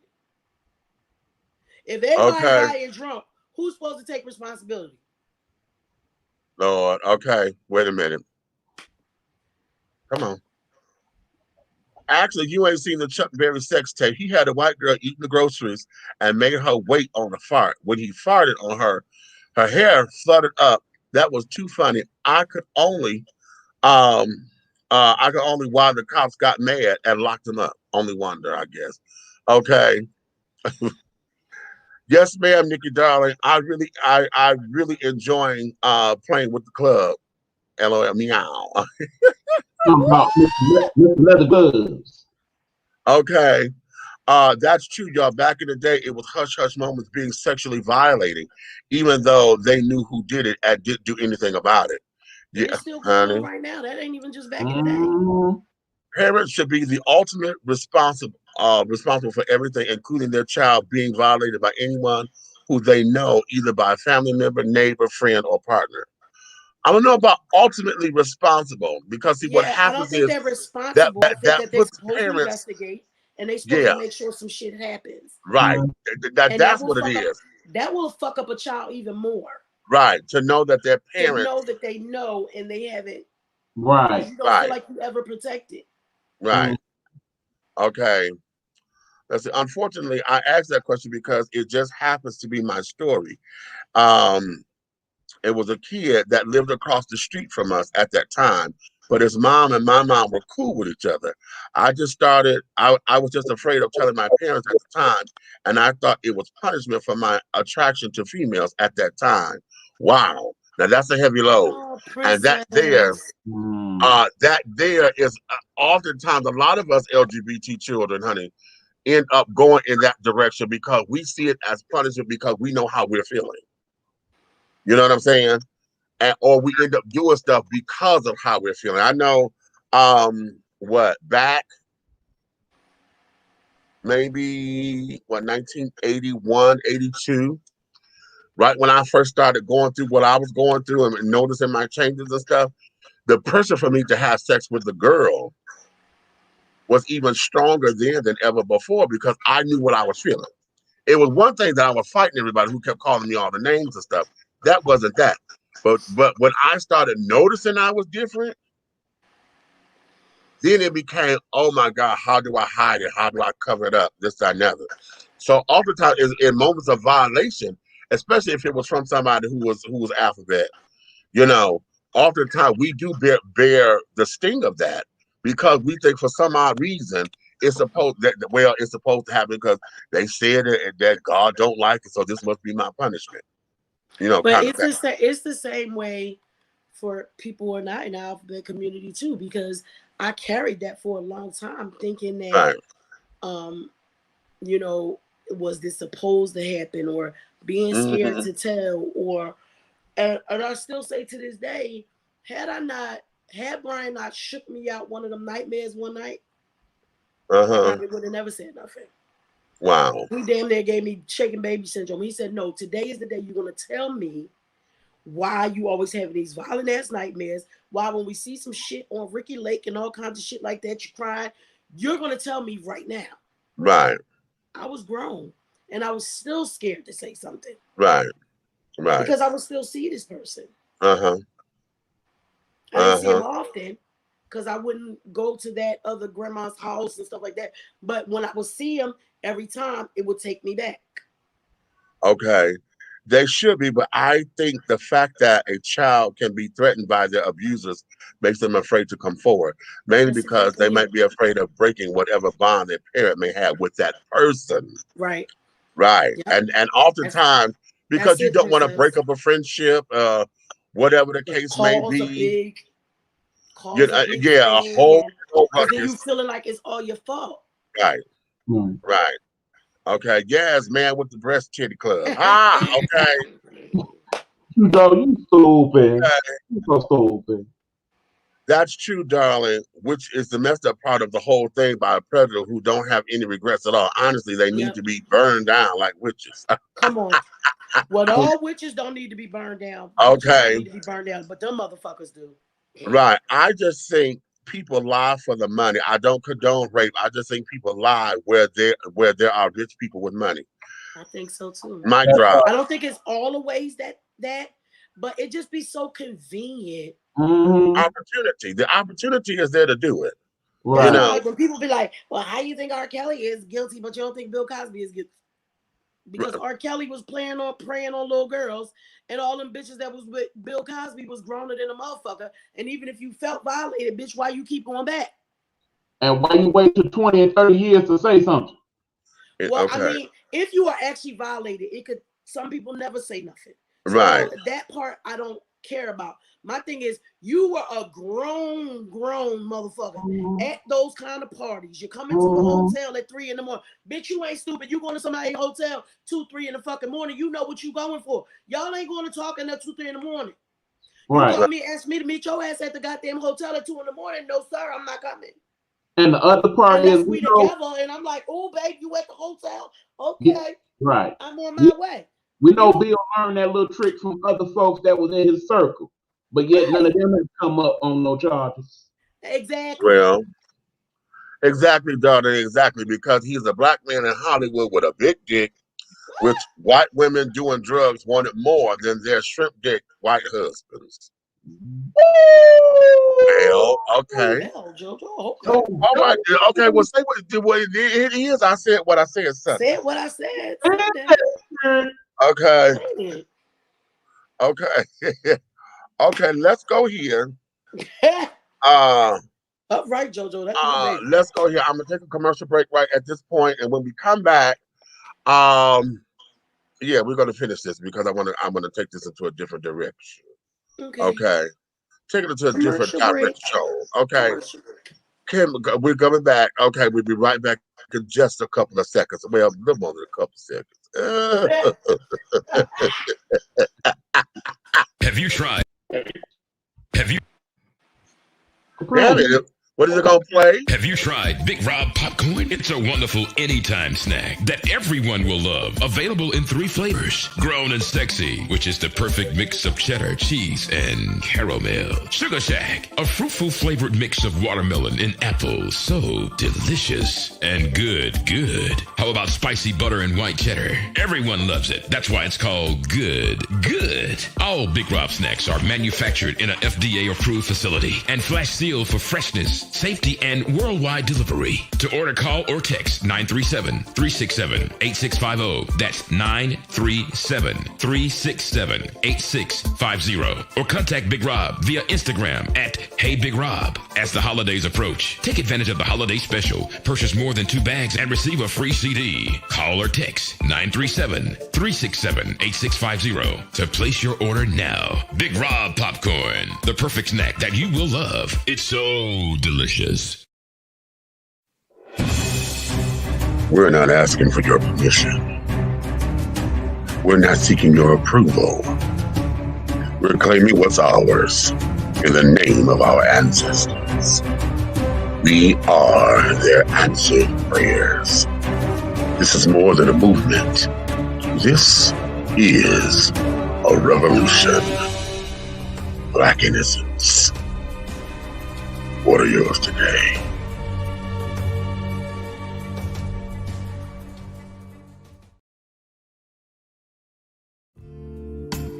Be bold, be unique, be the tea, with a unique body oil fragrance from the Sensuality Fragrance Collection.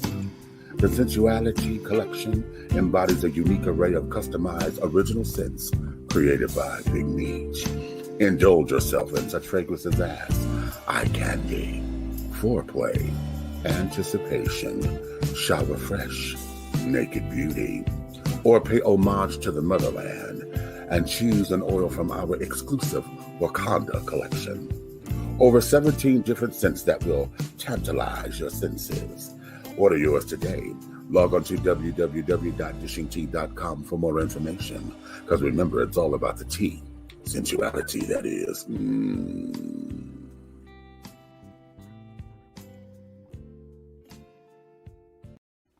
What's up, everybody? Eric Buckner here. You know Miss EB, Young Easy, Eric Buck, all that good stuff. Anyway, I'm here to kick it with y'all about this little podcast I've been doing. You know, I talk trending topics. I talk about the stuff we as people need to talk about. I talk about some things, actually, that people kind of want to shy away from. Because we got to have these discussions, folks. That's how we get better. You know what I'm saying? But anyway, hold on. Yeah, so anyway, you know, I do it Tuesdays, 8:30 p.m. You can check it out on Facebook, on YouTube. You know, it's a good show. I say get into it. Yeah, you want to know the name of the show? You said, hold on. Hey, you, get off my lawn. Yeah, anyway, that's the name of the show, by the way. Get off my lawn. Check it out Tuesdays, 8:30 p.m. Let me go handle this.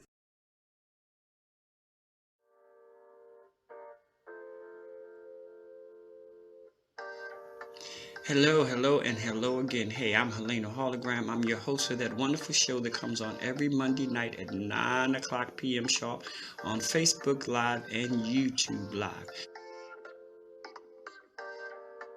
Do me a big favor, go over to the YouTube Live and look for Hey Bitches. Like the video and subscribe so you can become a member of the Hey Bitches Live page.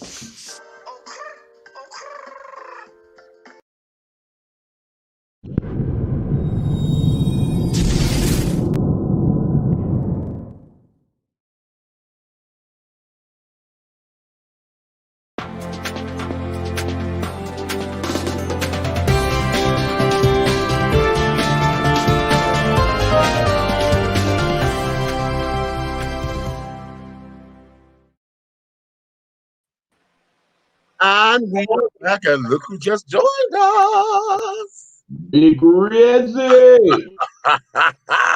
What up, What's up, baby? Why my brother look like he about to cuss somebody the fuck out? For real. Okay, well, hold on. Oh, his mic is muted too. His mic is muted. You ready to come on up in here? Unmute yourself, baby. Eric, you know your selfish ass. I got some cherries. I got some cherries. Do you really want to say that thing? Okay. You'll do something. Hello, shipmate. Welcome back. Okay. What's wrong, bro? All right, let's go here. I managed to tell my dad and brother after all these years, when the recent Supreme Court Justice was at his nomination hearing, about what happened. But even though the abuser's mother has been deceased for a while now, I haven't told my mom yet. Oh, wow. Okay. Wow. Yeah, it was way hard for me to tell my dad. And remember what we talked about kids taking. Wait a minute. Hold up. I got to unpack that just a little bit. You said all these years when the Supreme Court Justice was at his nomination hearing. Am I reading that right, honey, that this is the person who touched you? Oh, or you're saying that this is during the time. She said, but even though the abuser's mother was deceased now for a while, I haven't told my mom yet.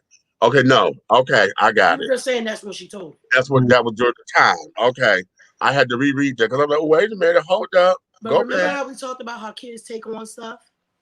I remember, like y'all know, when my dad used to go away to federal college. The last time my dad was at federal college, the judge said, if you come back to federal college again, you'll never see the light of day again. You bet not even jaywalk. Okay. So when it came time to me actually saying, okay, because, Brian was like, no, we have to say something. And in my mind, I kept saying, I can't do that to my dad. Like, my dad is going to go to jail for killing somebody I hate. So I'm going to lose somebody I love for somebody that I hate. And I carried that. And it was like my little brother's, Mark's mom was like a second mom to me too. And she helped me be able to tell my dad. One of my stepmoms was able to help me tell my dad. And it was like the weirdest shit ever because I was like, listen, I don't want nobody dying. Because in my mind, for real, I felt like dying is too easy. I got to live with this shit every day. And then after that is when I found out so did my sister. So we have to live with this shit every day. Don't you kill that motherfucker. Right. Okay. Then we found shit like motherfuckers getting thrown off roofs, thrown into the Schuylkill River and shit like that. But they survived. Yeah. Okay. Pernisa says, I just want to say when I was 21, I had a lawsuit and I went to get my lawsuit checked. And the owner, who is deceased now, found out my breasts.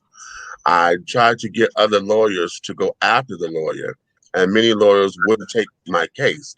One lawyer told me that the lawyers don't sue other lawyers, and I felt so dirty, and it still bothers me because I was violated. Sorry, Miss Peg. Damn. That's some bullshit. Lawyers don't sue other lawyers, but that's the case. See, again, that's that wall of silence. Yep. Okay, that's that wall of silence shit. Oh boy, and carrying on. If it was a crime and I said that this is what it was, see, now here we go. Touch me against my will. You touch me against my will. See, here's the thing too. Understanding what it was to be a woman in a goddamn corporate environment. You know what I'm saying? Because see, now sexual abuse and carrying on, you know, let's take this for a reason, you know, for folks who don't talk about it and this, that, and the other, you know, because they don't feel that somebody was going to believe them kind of thing. But at the same time, we need to get the red. I think we need to get the red. Huh? Because if looks could kill, he'd be a Uzi right now. We need to get to him because this motherfucker look like he about to jump through the screen. What's wrong? I can't even focus with that look on his face. What's going on? First and foremost, I'm tired of us as a people not picking up a book and reading it instead of running down to some white person's motherfucking office trying to correct their situations. Right. Folks got their check already. Them white folks' wife is at home with the dinner on the table. Okay. Stop thinking people give a fuck. People who have services in the legal division of the world do not give two shits about you. Period. Okay. First and foremost, if you, and I'm not throwing no shade or nothing at all, but sometimes you have to look past the powers that be. If you already have a prior lawsuit against a doggone person, like I'm saying, so you're the plaintiff, they're the defendant. If they already have a defense attorney that's doggone fighting their case and they pass away, you're right. It's hell or high water to get a lawyer to sue another lawyer. But it's nothing for you to motherfucking fight the motherfucking case yourself. It's legal for you to motherfucking represent yourself in a civil suit. It is. It's not as bad, but you absolutely can do it. But a case like that, you can win it. Right. Because you're gonna bring something to the light that ain't nobody gonna want to touch. She said, I talked about it. Everyone kept saying, just let it go because no one is going to help you. You don't need no help. All you need is your paper trail and what you know. Exactly. Because everything that lawyer has, you just have to subpoena it to the court. He could be subpoenaed. The bar motherfucking make you exempt from being subpoenaed. I hear that. It's just we people always back down when it gets to that level of life. Right. And then your people around you, they don't know. Right. Yeah. Okay. I mean, he wasn't nothing but an ambulance chaser anyway. We could have took him down with that. Yeah. Okay. Because I bet they subpoena everything and pull them records. I bet that man paid him. Right. And if he didn't get all his money, he got the rest of it from his estate.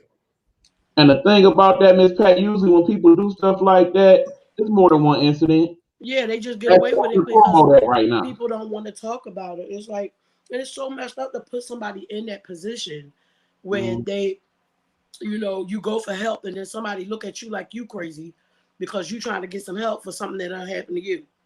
That's such a fucked up predicament to be in, and people act like it's okay.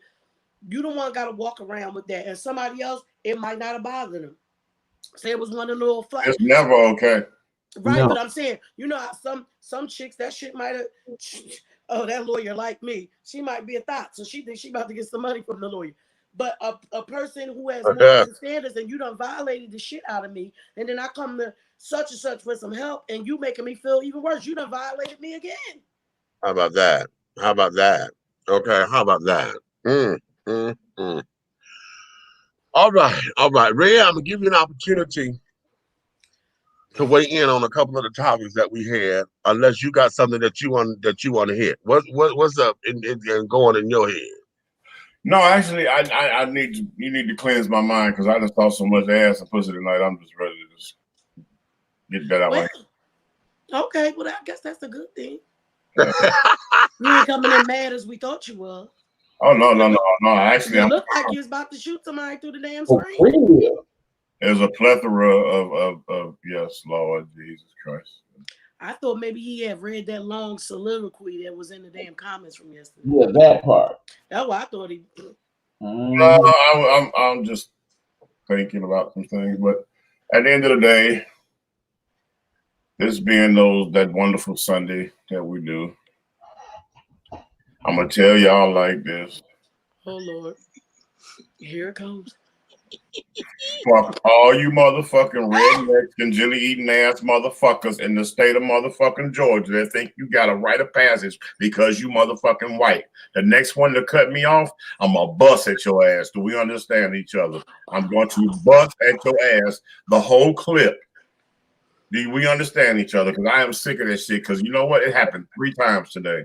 3 crackers, and they look back at me like, goddamn it, like motherfucker what? And one of them made their own turning lane. Bitch, you wasn't even in a turning lane.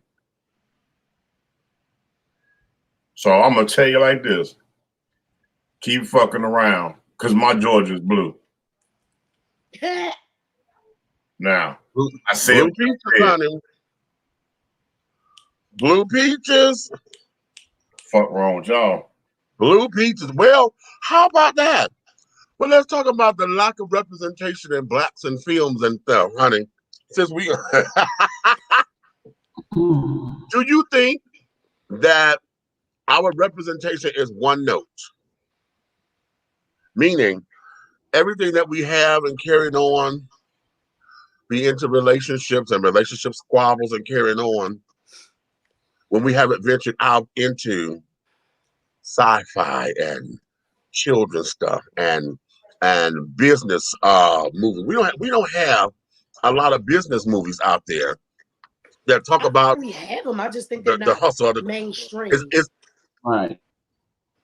which ones? Because all of them deal with relationships. The destruction of the Savior from Eva, or destruction of Eva. Yes, she was a businesswoman, she was a tycoon, but that was all about her in a relationship. What was that? I mean, beauty shop and barber shop, same thing. Relationship based. Relationship based. You know, deliver us from Eva. I always fucking up. Deliver us from Eva. Oh yeah, I did Okay. like that. That was her. That was Gabrielle and LL, right? Yeah. Right. You know. Yeah, I guess. Are we only hitting? I guess. Are we only hitting one note to where oftentimes a lot of our movies, you know, it's always about at the end, you know, the love connection is made. You know, we don't have a lot of movies to where it takes us into the beyond, to where, okay, there's life after this. You know what I'm saying? I'm gonna tell you one movie that did. But it was considered to be a box office flop. Harlem Nights.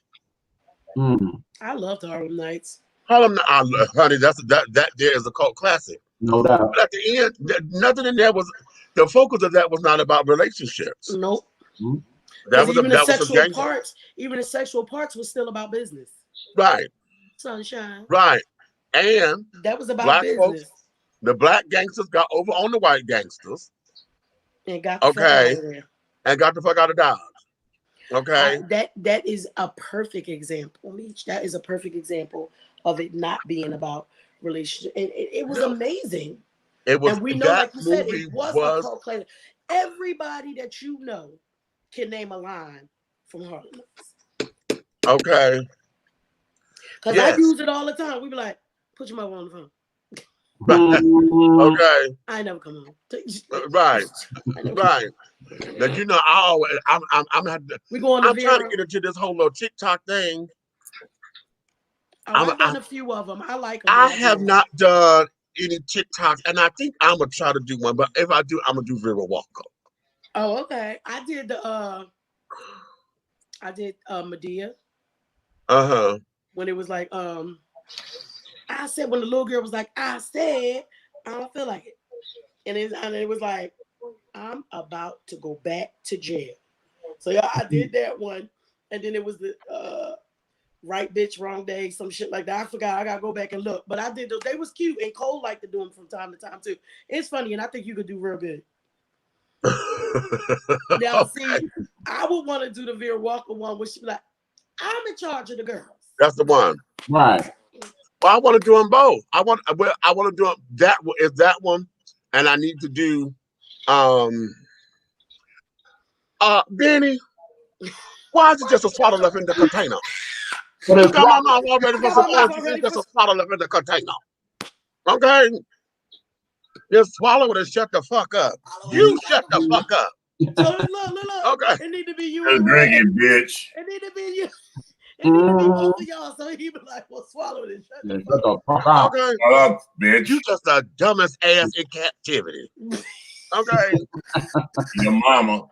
You blind motherfucker. Blind motherfucker. You fat bitch, my ass. Let me Just go pull that and get some out. orange juice. Why wouldn't he just drink this? It's just dumb. This don't make no sense. Okay, that's just drink dumb. finish the rest of the orange juice. Right. Okay, why wouldn't he finish this? That's just dumb. The funny part is I'm sorry. The funny part is when he said, sorry ass down there to go get some more. Sorry. Right. He said, I just want to tell y'all I'm sorry. Well, take your sorry ass on down there and get some more orange juice. And get some orange juice. I love that little oh boy. I love that little Hold on. Right. Okay. Hold on. I thought he was about to do a part of the movie. I'm like, wait. Right. Okay. Tell your mama I ain't never come. Right. Okay. I'll bring him back up when he off. You'll have some fun doing some TikToks with Vera. You know, and carrying on. And you know, there's a couple other things. And of course I got to learn it. And, basically, all you're doing is you are playing the track in the background. There's a plethora of ones you can use. And if it's not one that you want to use, long as you don't use more than 60 seconds of it, I think, or 20 seconds. I got to find out from Cole because I know she did a longer one time and they kept pulling it down. So I you just got to find out the amount of seconds it is if it's not one on there. And don't go over those seconds. And then you just playing in the background, you acting it out. That's all. Oh, okay. Well, the whole thing of it is that, like I said, the one I want to do is Cicely Tyson from Women of Brewster Place. Black ain't kinky hair. It ain't ugly. Okay. Black is just black. Come on. No, her motherfucking part was when she was in Hoodlum. In this sun. Boy, when she said that shit, I was like, what? Hoodlum was my motherfucking movie. She said, don't scare me because I don't have no balls. Me don't have no balls. Me don't have no balls. Okay. Like, so, that was supposed to move me, bitch. I don't give a fuck about who balls you cut out. I ain't got none of them. Hey, what's up, Trace? Hey, Trey. Red. Just because your name is Lady Heroin don't mean you had to sell it. Okay. He said. Okay. He about to cry. Right. Like this motherfucker. Hey, here you go right here.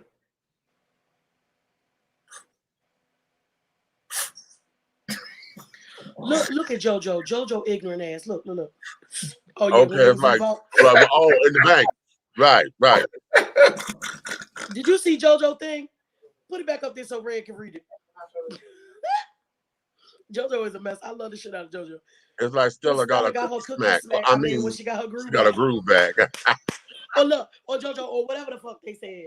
Ain't that how they be when you on the right? Or whatever the fuck they said. I've been saying a swallow to my family when they leave a little bit of drink in the picture. Ever since that movie, right? My grandmother used to say it all the time. A swallow. But that's all it is. That's all it is. It's a swallow. You can't even. It won't even quench your goddamn thirst. Well, whoo! Reed, I was trying to tell you. I made my quota. My first month, I made my quota. I get big old pay. So yeah, Trace, this here. And I get money for recruitment. Okay, we're talking about a number of things. We real big on Black representation in film and television, and how we seem to be one note. Everything has always been about relationships, about us looking good and making sure this relationship is this and this relationship is that. But what about other genres and other stories? What other type of stories that need to be told? We need to see more business-like movies to where we got Fortune 500. I got a movie for you, and I'm sitting here thinking, what? Relationship oriented. Huh? What? What was it? I wasn't born with a silver bone, Mama, Miss Hawkins. Love Miss Hawkins. Oh, yeah. I Yeah. was. Yeah. They Jack started, City. Yeah. they started out nickel and diamond. They motherfucking took Now here, over. now That was here's not what that about was. Okay, relationships. Sure because wasn't. now it Because wasn't even when he was in the relationship. relationships, it wasn't It about wasn't. that business. It was about business. Now, okay, so now let's go here Because it was because about that now that's perhaps that's a genre that that we keep overlooking, and that there is the hood genre. Uh-huh. See now that because that's all day hood. Now it's real. yeah. That's a classic movie. That movie told on every But if major. we got better filmmakers to make the hood movies, they would be incredible. Right.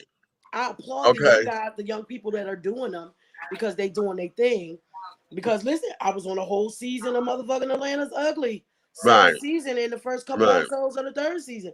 It wasn't about no goddamn relationships. That's about Right. getting money. The whole idea is this: where do we think we should go? What areas or what stories that we think should be told? You know, we don't have to draw it out elaborately. But what stories do you think ought to be told? And if I start, no, most likely y'all know I'm going to the African children because see, one of the things that is never told is big boys. Our story as big men who love other big men without the jokes, without I mean, that's what you're supposed to be writing. I know, trust me. Okay, so we have those particular stories. I want to see that. I want to see big men in our heterosexual community. I want to see big men who are absolutely the stars of the shows. They don't have, we want to take everybody, and Tyler is happy with this. He has a certain image that he wants his leading men to be. That's Okay. Attracted to it, it is. It is, I said what I said Sundays. Okay. So this here is what's happening. There's a certain type, but I want to see, a big red, being the big and not the criminal. You know what I'm saying? Not the criminal. And not being the leading man, because being big and not just because he got money. Right. No, I want to be the professor. Oh, Malik, I will not deal with mediocrity. Okay. Wait a minute. Because is this nigga pulling out books?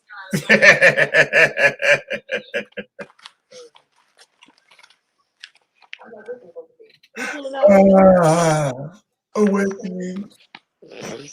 Yeah, she got her book today. I got my book today. Okay. So, I would love to see that. I would love to see. Yeah, I read the first one for morning meditations. Okay.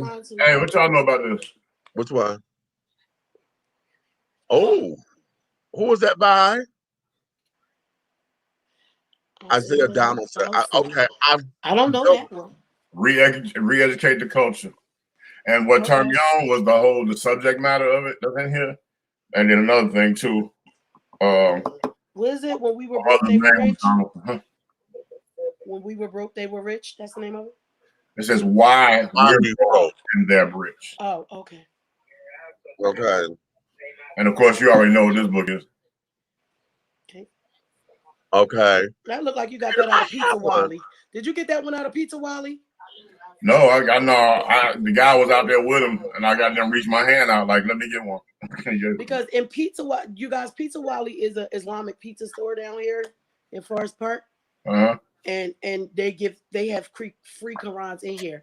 But that one right there that I learned from when Nordine, because I had asked him, I had never seen that version before, and he was like, he would have to read it. It has some missed things in there. Well, see, I was looking for certain things. I had questions. Instead of me asking somebody and hitting a miss, and I just said, let me see in here. And the best one is well, when I grew up, it was the Yusuf Ali and then Noble. The Noble one they say is the most accurate. Okay. I wanted to say, Harper, who this woman? You should do that one on TikTok, JoJo. Okay. You know who she is? She the best to leave you alone. She best to leave you alone. Fine with me. Mm-hmm. You ain't nothing but a like I said, fine with me.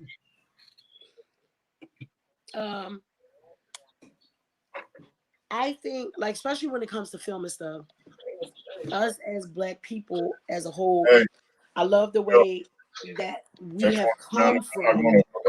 We've come from only being able to play the slave roles, the nannies, the maid, the butlers, the drivers, into having our own TV shows in a business room. You think about living single.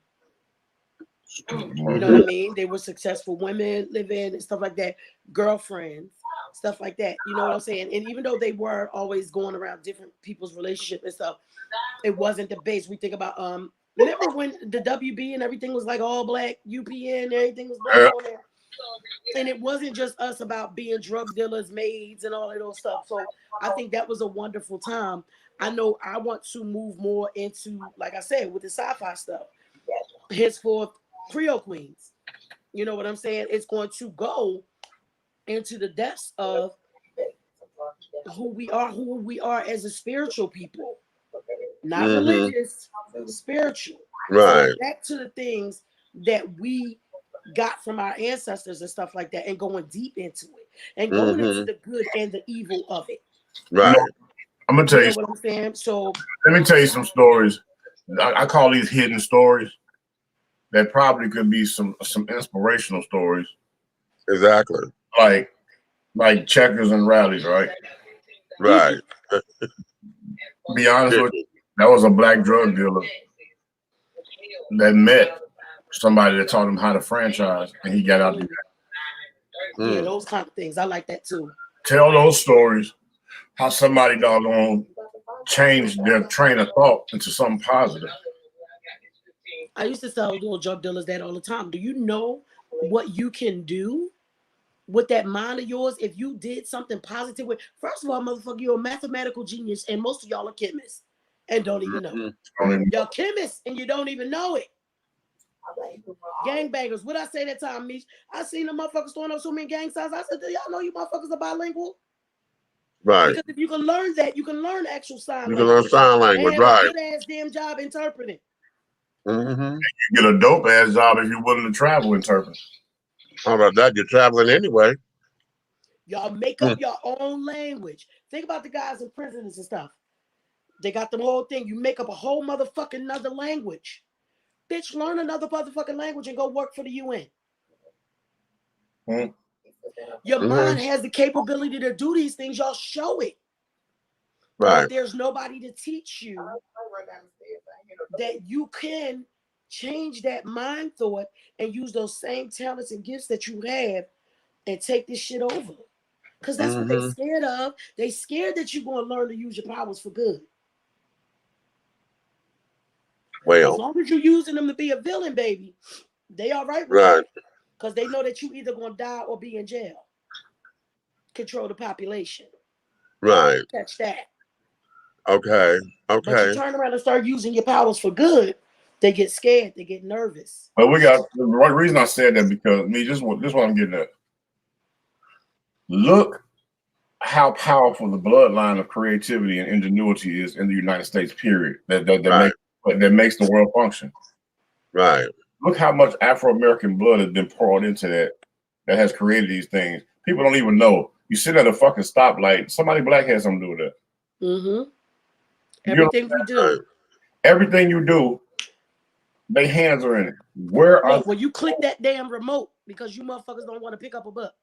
The clicker dicker. Right, but where are the stories? Where are the stories? Exactly. Where's the trilogy where you put 3 different stories in one movie and call it creativity of the Afro-American mind? And see, let's go here. Let's go here, because see, every time we do period pieces, y'all want to take us back to slaves. Always. Okay. Well, damn it, within that period of us being enslaved came these inventions. Okay. And things of that nature. Why don't we take that piece out of it so that we can tell the story? See, a lot of this, like when folks are what y'all know we talked about the folks being upset about Cynthia Erivo playing Aretha because she's British. Okay, she's British black.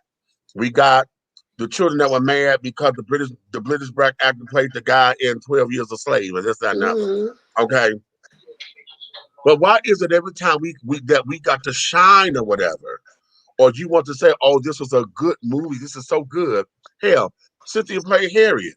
Why is it that we always going back to a period piece where we all got to be all shucking and ooh and this and that? Pull out the parts that is the actual history. You know what I'm saying? Let's talk about the invention of the traffic light, how that came about. Right. Let's talk about. Y'all want to keep it in slavery? Let's talk about that cotton gin. Number one.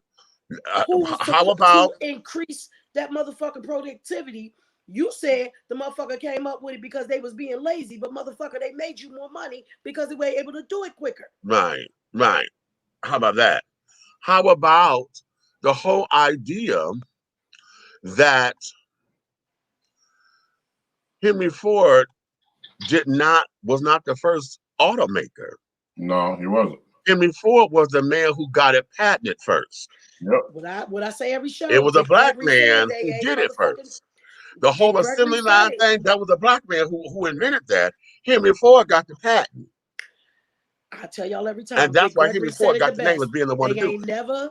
They ain't never create shit but the patent office. Dick Greg, if y'all want me to get y'all a clip where he said it, I will get it for y'all. I'll post it next time. That is exactly what he said. The only thing they ever created was the fucking patent office. It's trifling. The WB, the UPN, etc., used blacks to launch their networks. Once they got the numbers to be considered successful, they stopped airing shows with blacks being the lead or the majority of the cast. And being positive. Baby. Because what about one-on-one, half and half? You know what I mean? Girlfriends, all that stuff. It's positive shit happening.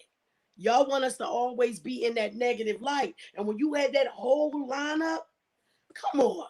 You got girlfriends living single, but friends make the motherfucking money? Right. But and Friends was living single. They Friends got that motherfucking shit from living single. They did the same thing and took a white cast. Yeah. You put them on the major network and take Living Single off, and then paid them like 2 or 3 times more 2 or 3 times per episode than what they would get. They was getting like $1 million episodes already. By the time they got $1.2 million, the motherfuckers getting like $12 million each person per episode. Episode. Per for episode. Somebody to sing Smelly Cat. The fuck shit was real. Okay. Just like the new OWN series coming, Delilah, which I'm glad continually having leads black actresses on there, and much more in the cast, like Ambition's casting lead role of villainous like Robin Givens. Yeah, they canceled Ambitions. I loved Ambitions, but I do have to get on them about that writing. That writing was a little that way. They could steer some better writers, but I loved it. Okay, like even with Tyler shit. I don't really particularly like most of these shows because I don't like the way the writing is. But I love the fact that all of these black actors are getting to work. I like it. Some of the shit just be weird as fuck. Like The Oval is some weird shit. It's weird, but I'm gonna watch it. I'm just telling you that right now because it's like so weird that I gotta be like, what the fuck is happening here? Right. Ruthless, I still feel like it's. Have you watched Cutthroat? No. Who was that? No. Who wrote that? It's a movie. It's on Netflix, I believe. Cutthroat. Okay, who's in it? Believe it or not, you won't even know it till the movie is on. Really, that Wesley Snipes is the daddy in there, trying to turn his gangbang leader ass son around the streets. Okay, I'm gonna watch that. He ain't trying to hear shit he's talking about. It's like, but I was watching it and I didn't even know he was gonna be in there. So I see, you know what I'm saying? Oh wow. Right. But how they moving in Hollywood right now. It's real weird. And I think I'm gonna tell you something. Y'all correct me if I'm wrong.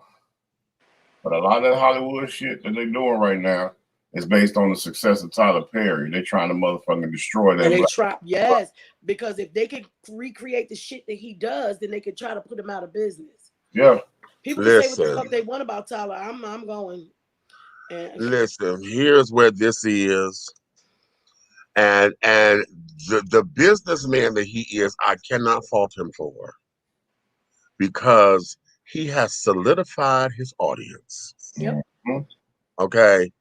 He is just like singers do and carrying on when they get that diehard base. Yep. Okay. I'm one of them. I don't like none he of has TV solidified shit, his audience so tough to where they're going to support him.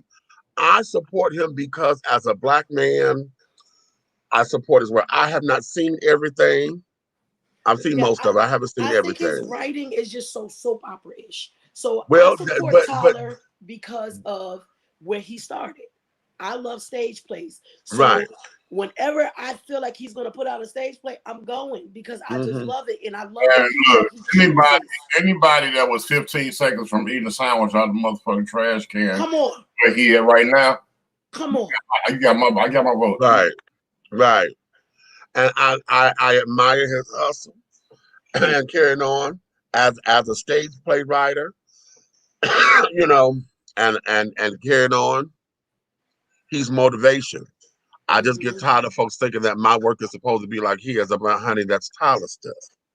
Okay, I'm somebody different. I wouldn't even pay that bullshit. But at the same time, I'm understanding that. Because at the end of the day, most stage plays are kind of along the same lines. They just know Tyler the most. Yeah, he was more successful, even than like David E. Talbert and stuff like that. We know who he is. But if you're going to talk about a stage play, your mind is going to automatically go to Tyler because he made Medea so iconic. Right. And that's what he did. See, what he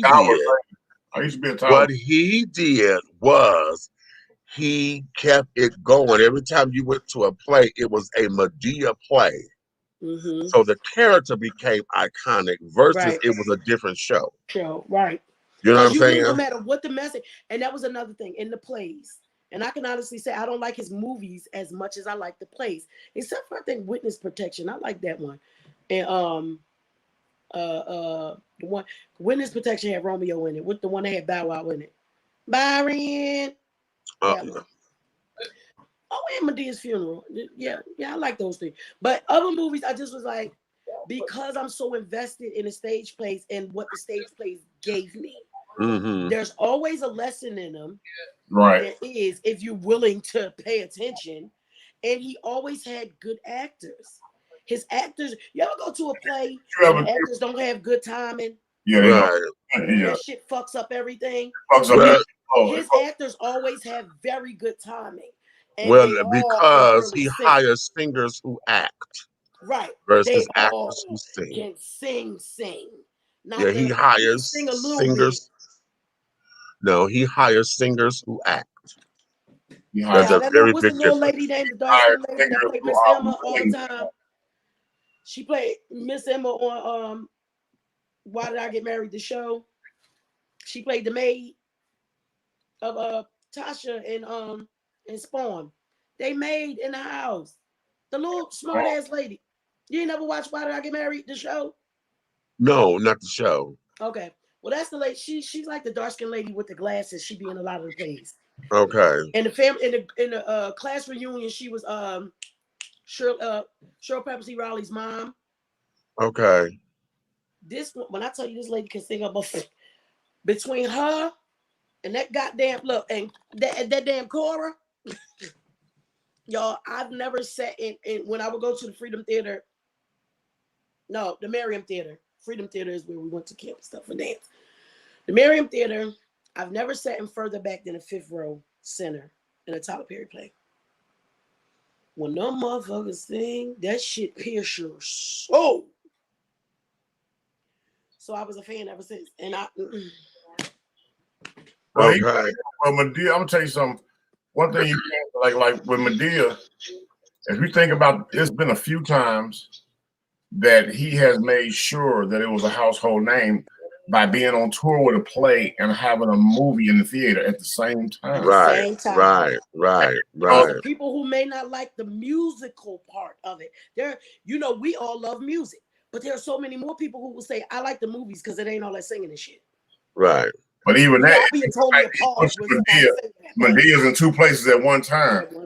That's what I'm saying. That makes Medea a household. You can find somebody young, old, in between that knows something about Medea. Lily was like, I love Medea, Grandma. I said, you know what Medea is? We don't watch so many plays in here. The whole thing is this, and I tell folks, like I said, I thought that's who you were talking about. Yeah, JoJo, when she said that, Chandra, I think. Yeah, I think that's who you might be. Because she's the one that has been at everything since he first started. The dark skinned one, because what was the one when she died? She wasn't in I Could Do Bad All by Myself, and she wasn't in the Why Did I Get Married? Not Why Did I Get Married and Diary of a Black Woman. Not none of those plays. Because she's the one when she's saying she gets a she do this. Yeah, that's Chandra. Yeah. Yeah.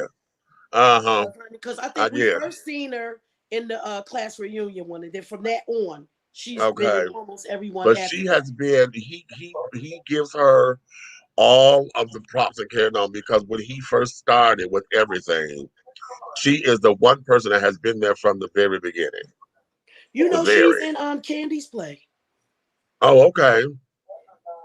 So a lot of what that's all I have to say about that. A lot of this, as far as representation and stuff is concerned, because the conversation that I had, the gentleman was saying, we have the Oprahs in them, but they just stay so one note to where they have the capability of expounding and expanding that to where it could open up and things that we can have our own because we need our own ownership versus waiting for the masses to greenlight stuff, But here's what I'm waiting on. That starts with us. Like you look at all the people, the short filmmakers and stuff like that. Do y'all think that what's his name, Ryan Coogler, doing his short films and doing what's the first movie that he had Michael B. Jordan in that trained the Fruitvale. Fruitvale Station. Yeah. Right. You think when he was starting to do his short films and stuff that he would ever be able to direct Black Panther? It starts there. We can't always think about the big names that are always there to catapult everybody else.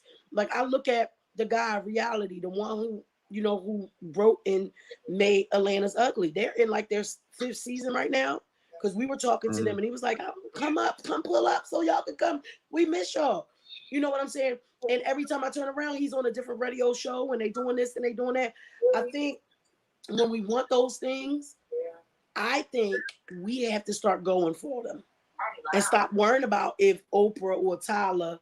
Right. I agree. Us. You just got to keep on pushing. You might not have the best shit to begin with, but the more and more you do it, the better you're going to get. You might have to buy a piece of equipment every 4 months or whatever, but I think we got to stop looking to them all the time. I agree. Who were they able to look to? Right. I tell them, I'm sorry, but I'm saying I tell that to people in the music industry too, because them folks had their run. Yeah, it's time for people to put themselves in a position to be the next thing. And it's easier now than it ever was before. But here's where I am with it.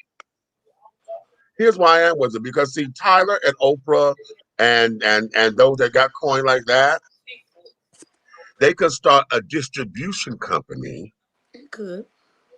To where now it would be easier to greenlight. See, a lot of the stuff they got to go through Lionsgate and Warner's and all that, and oftentimes they get railroaded. Black stuff or LGBT shit and carrying on, it gets railroaded. We need a distribution company, something that's going to sit down there and put the money up and get the marketing plans and stuff out there, so that it can be distributed. So that it could be greenlit, and then it could compete with. Hell, if Steven Spielberg can start DreamWorks, okay, and do what he has done out of DreamWorks, And DreamWorks, I think, is a distribution company as well. We can have something like that to where now look, we already got the studio. Tyler done put the studios together. Okay, so now listen, everything in Atlanta, honey, you can come through Tyler, you know, and sit up here. We got 12, 13 sound stages. Child, we can sit down there and get that together. I was gonna say, I do believe now Tyler could do things like that. Like, okay, Tyler, when you gonna give people a chance to come and rent out some of your sound stages and pay to you maybe a couple of your lots of your sets or something like that. You could start off like that, because just to be able to say made Tyler Studios, right? When you able to say that in the credit, can jumpstart somebody something. You know, because I look at it in a way of, okay, what about all the footwork and shit that they had to do? There was nobody there to get them shit. Like you said, Red Tyler was one sandwich away from that motherfucker sleeping in his car and all kinds of shit. So it's like, do I feel like they need the help? Yes.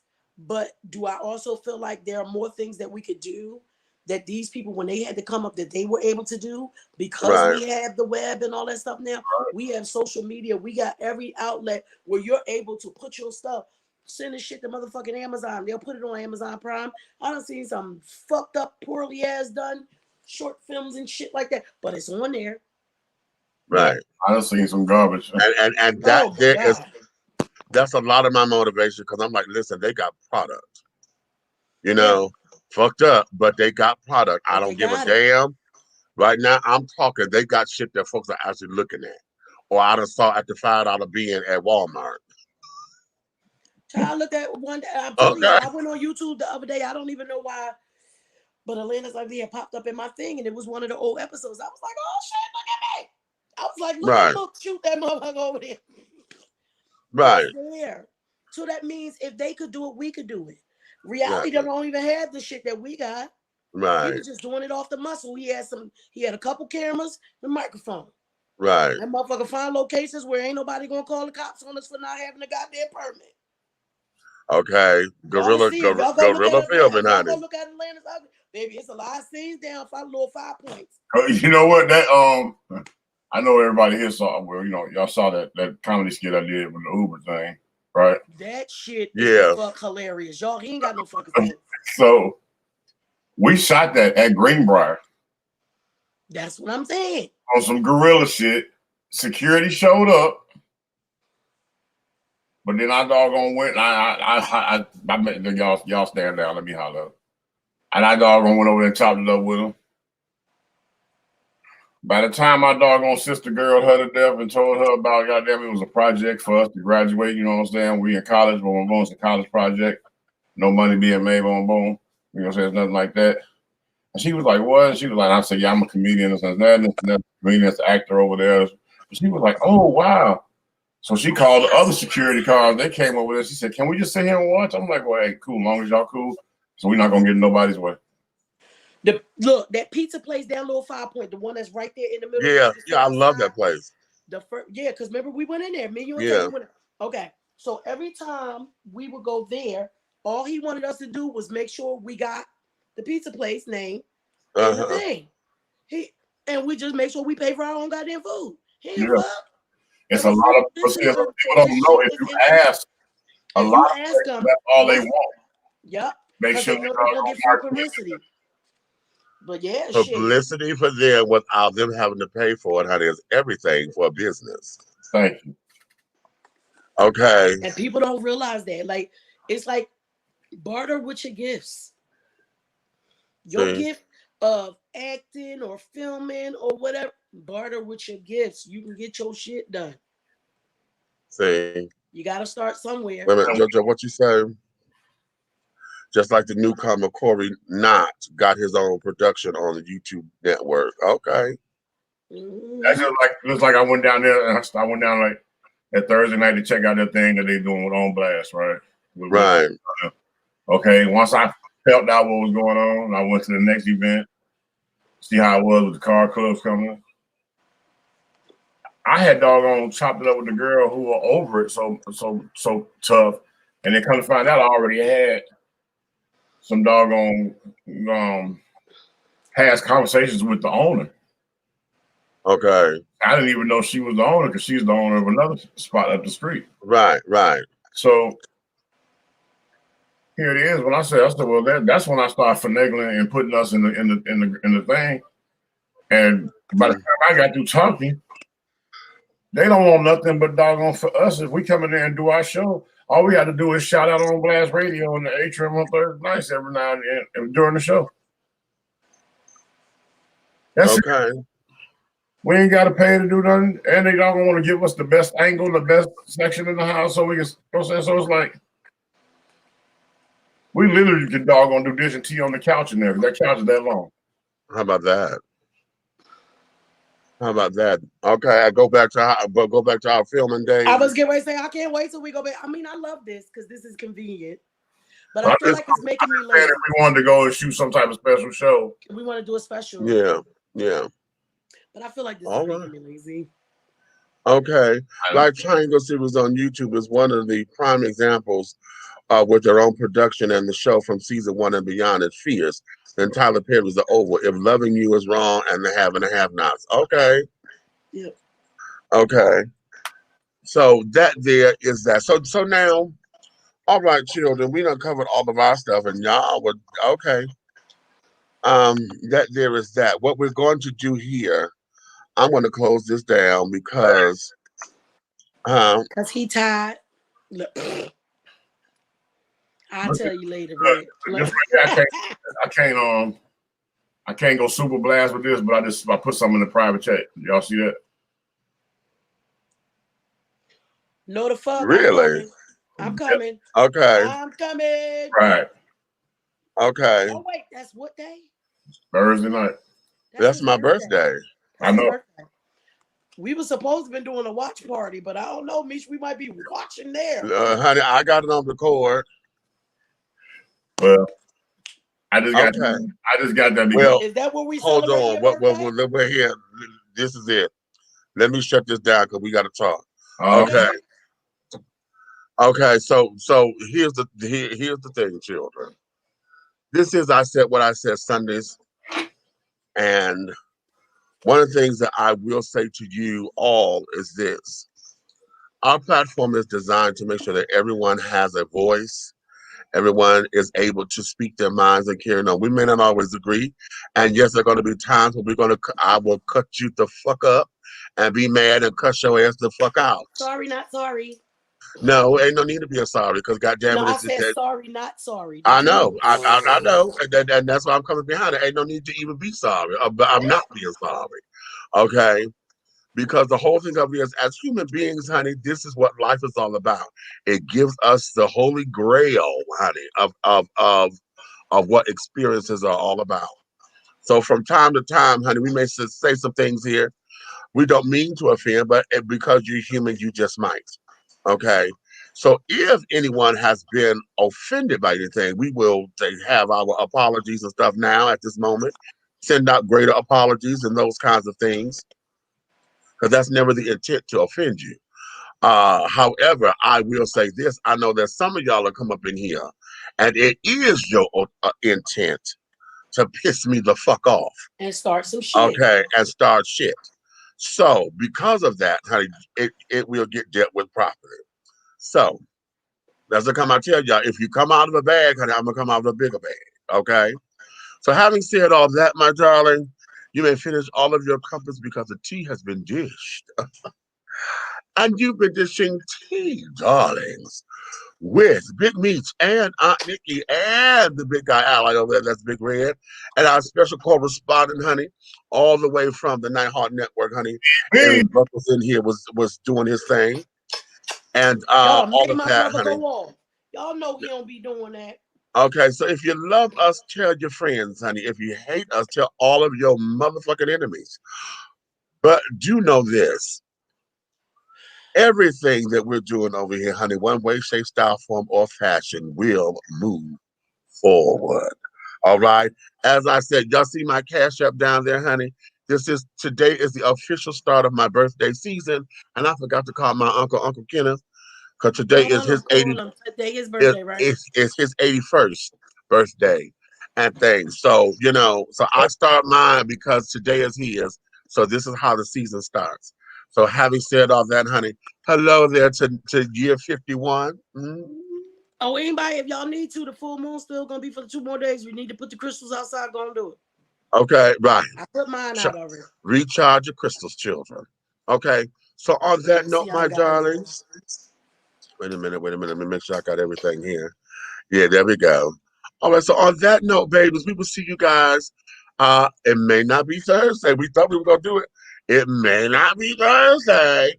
Okay. We might go live here or there. We might go live because it is the day of my birthday. But we told y'all that after this week, we're gonna take Thursdays off. We're only gonna do Fridays, Saturdays, and Sundays. Because listen, I love all of you, honey, and I think I'm extending myself, and I'm trying for us not to get repetitive with stuff and things of that nature. And I want to make sure that the content is fresh, and that the content is always there to make you want to come back for more. And then, quite frankly, I think I may be overloading y'all, honey. Y'all see me all the damn time. Y'all want to break your damn selves. So having said all of that, honey, we thank you. We love you. Hey, go and get our merchandise. Go over there, Teespring. You see our merch. We got merch up there. We got new stuff coming. We got new T-shirts and stuff coming that we getting printed up and all of that. So, honey, we got the shit for you, honey. Well, fuck it, honey.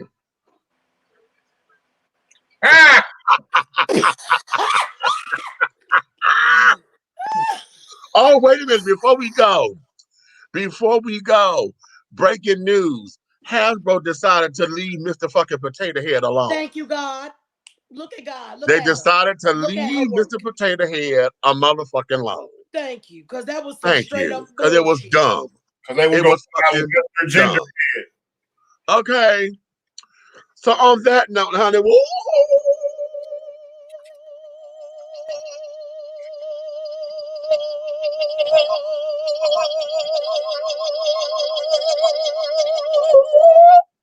Oh, and scene.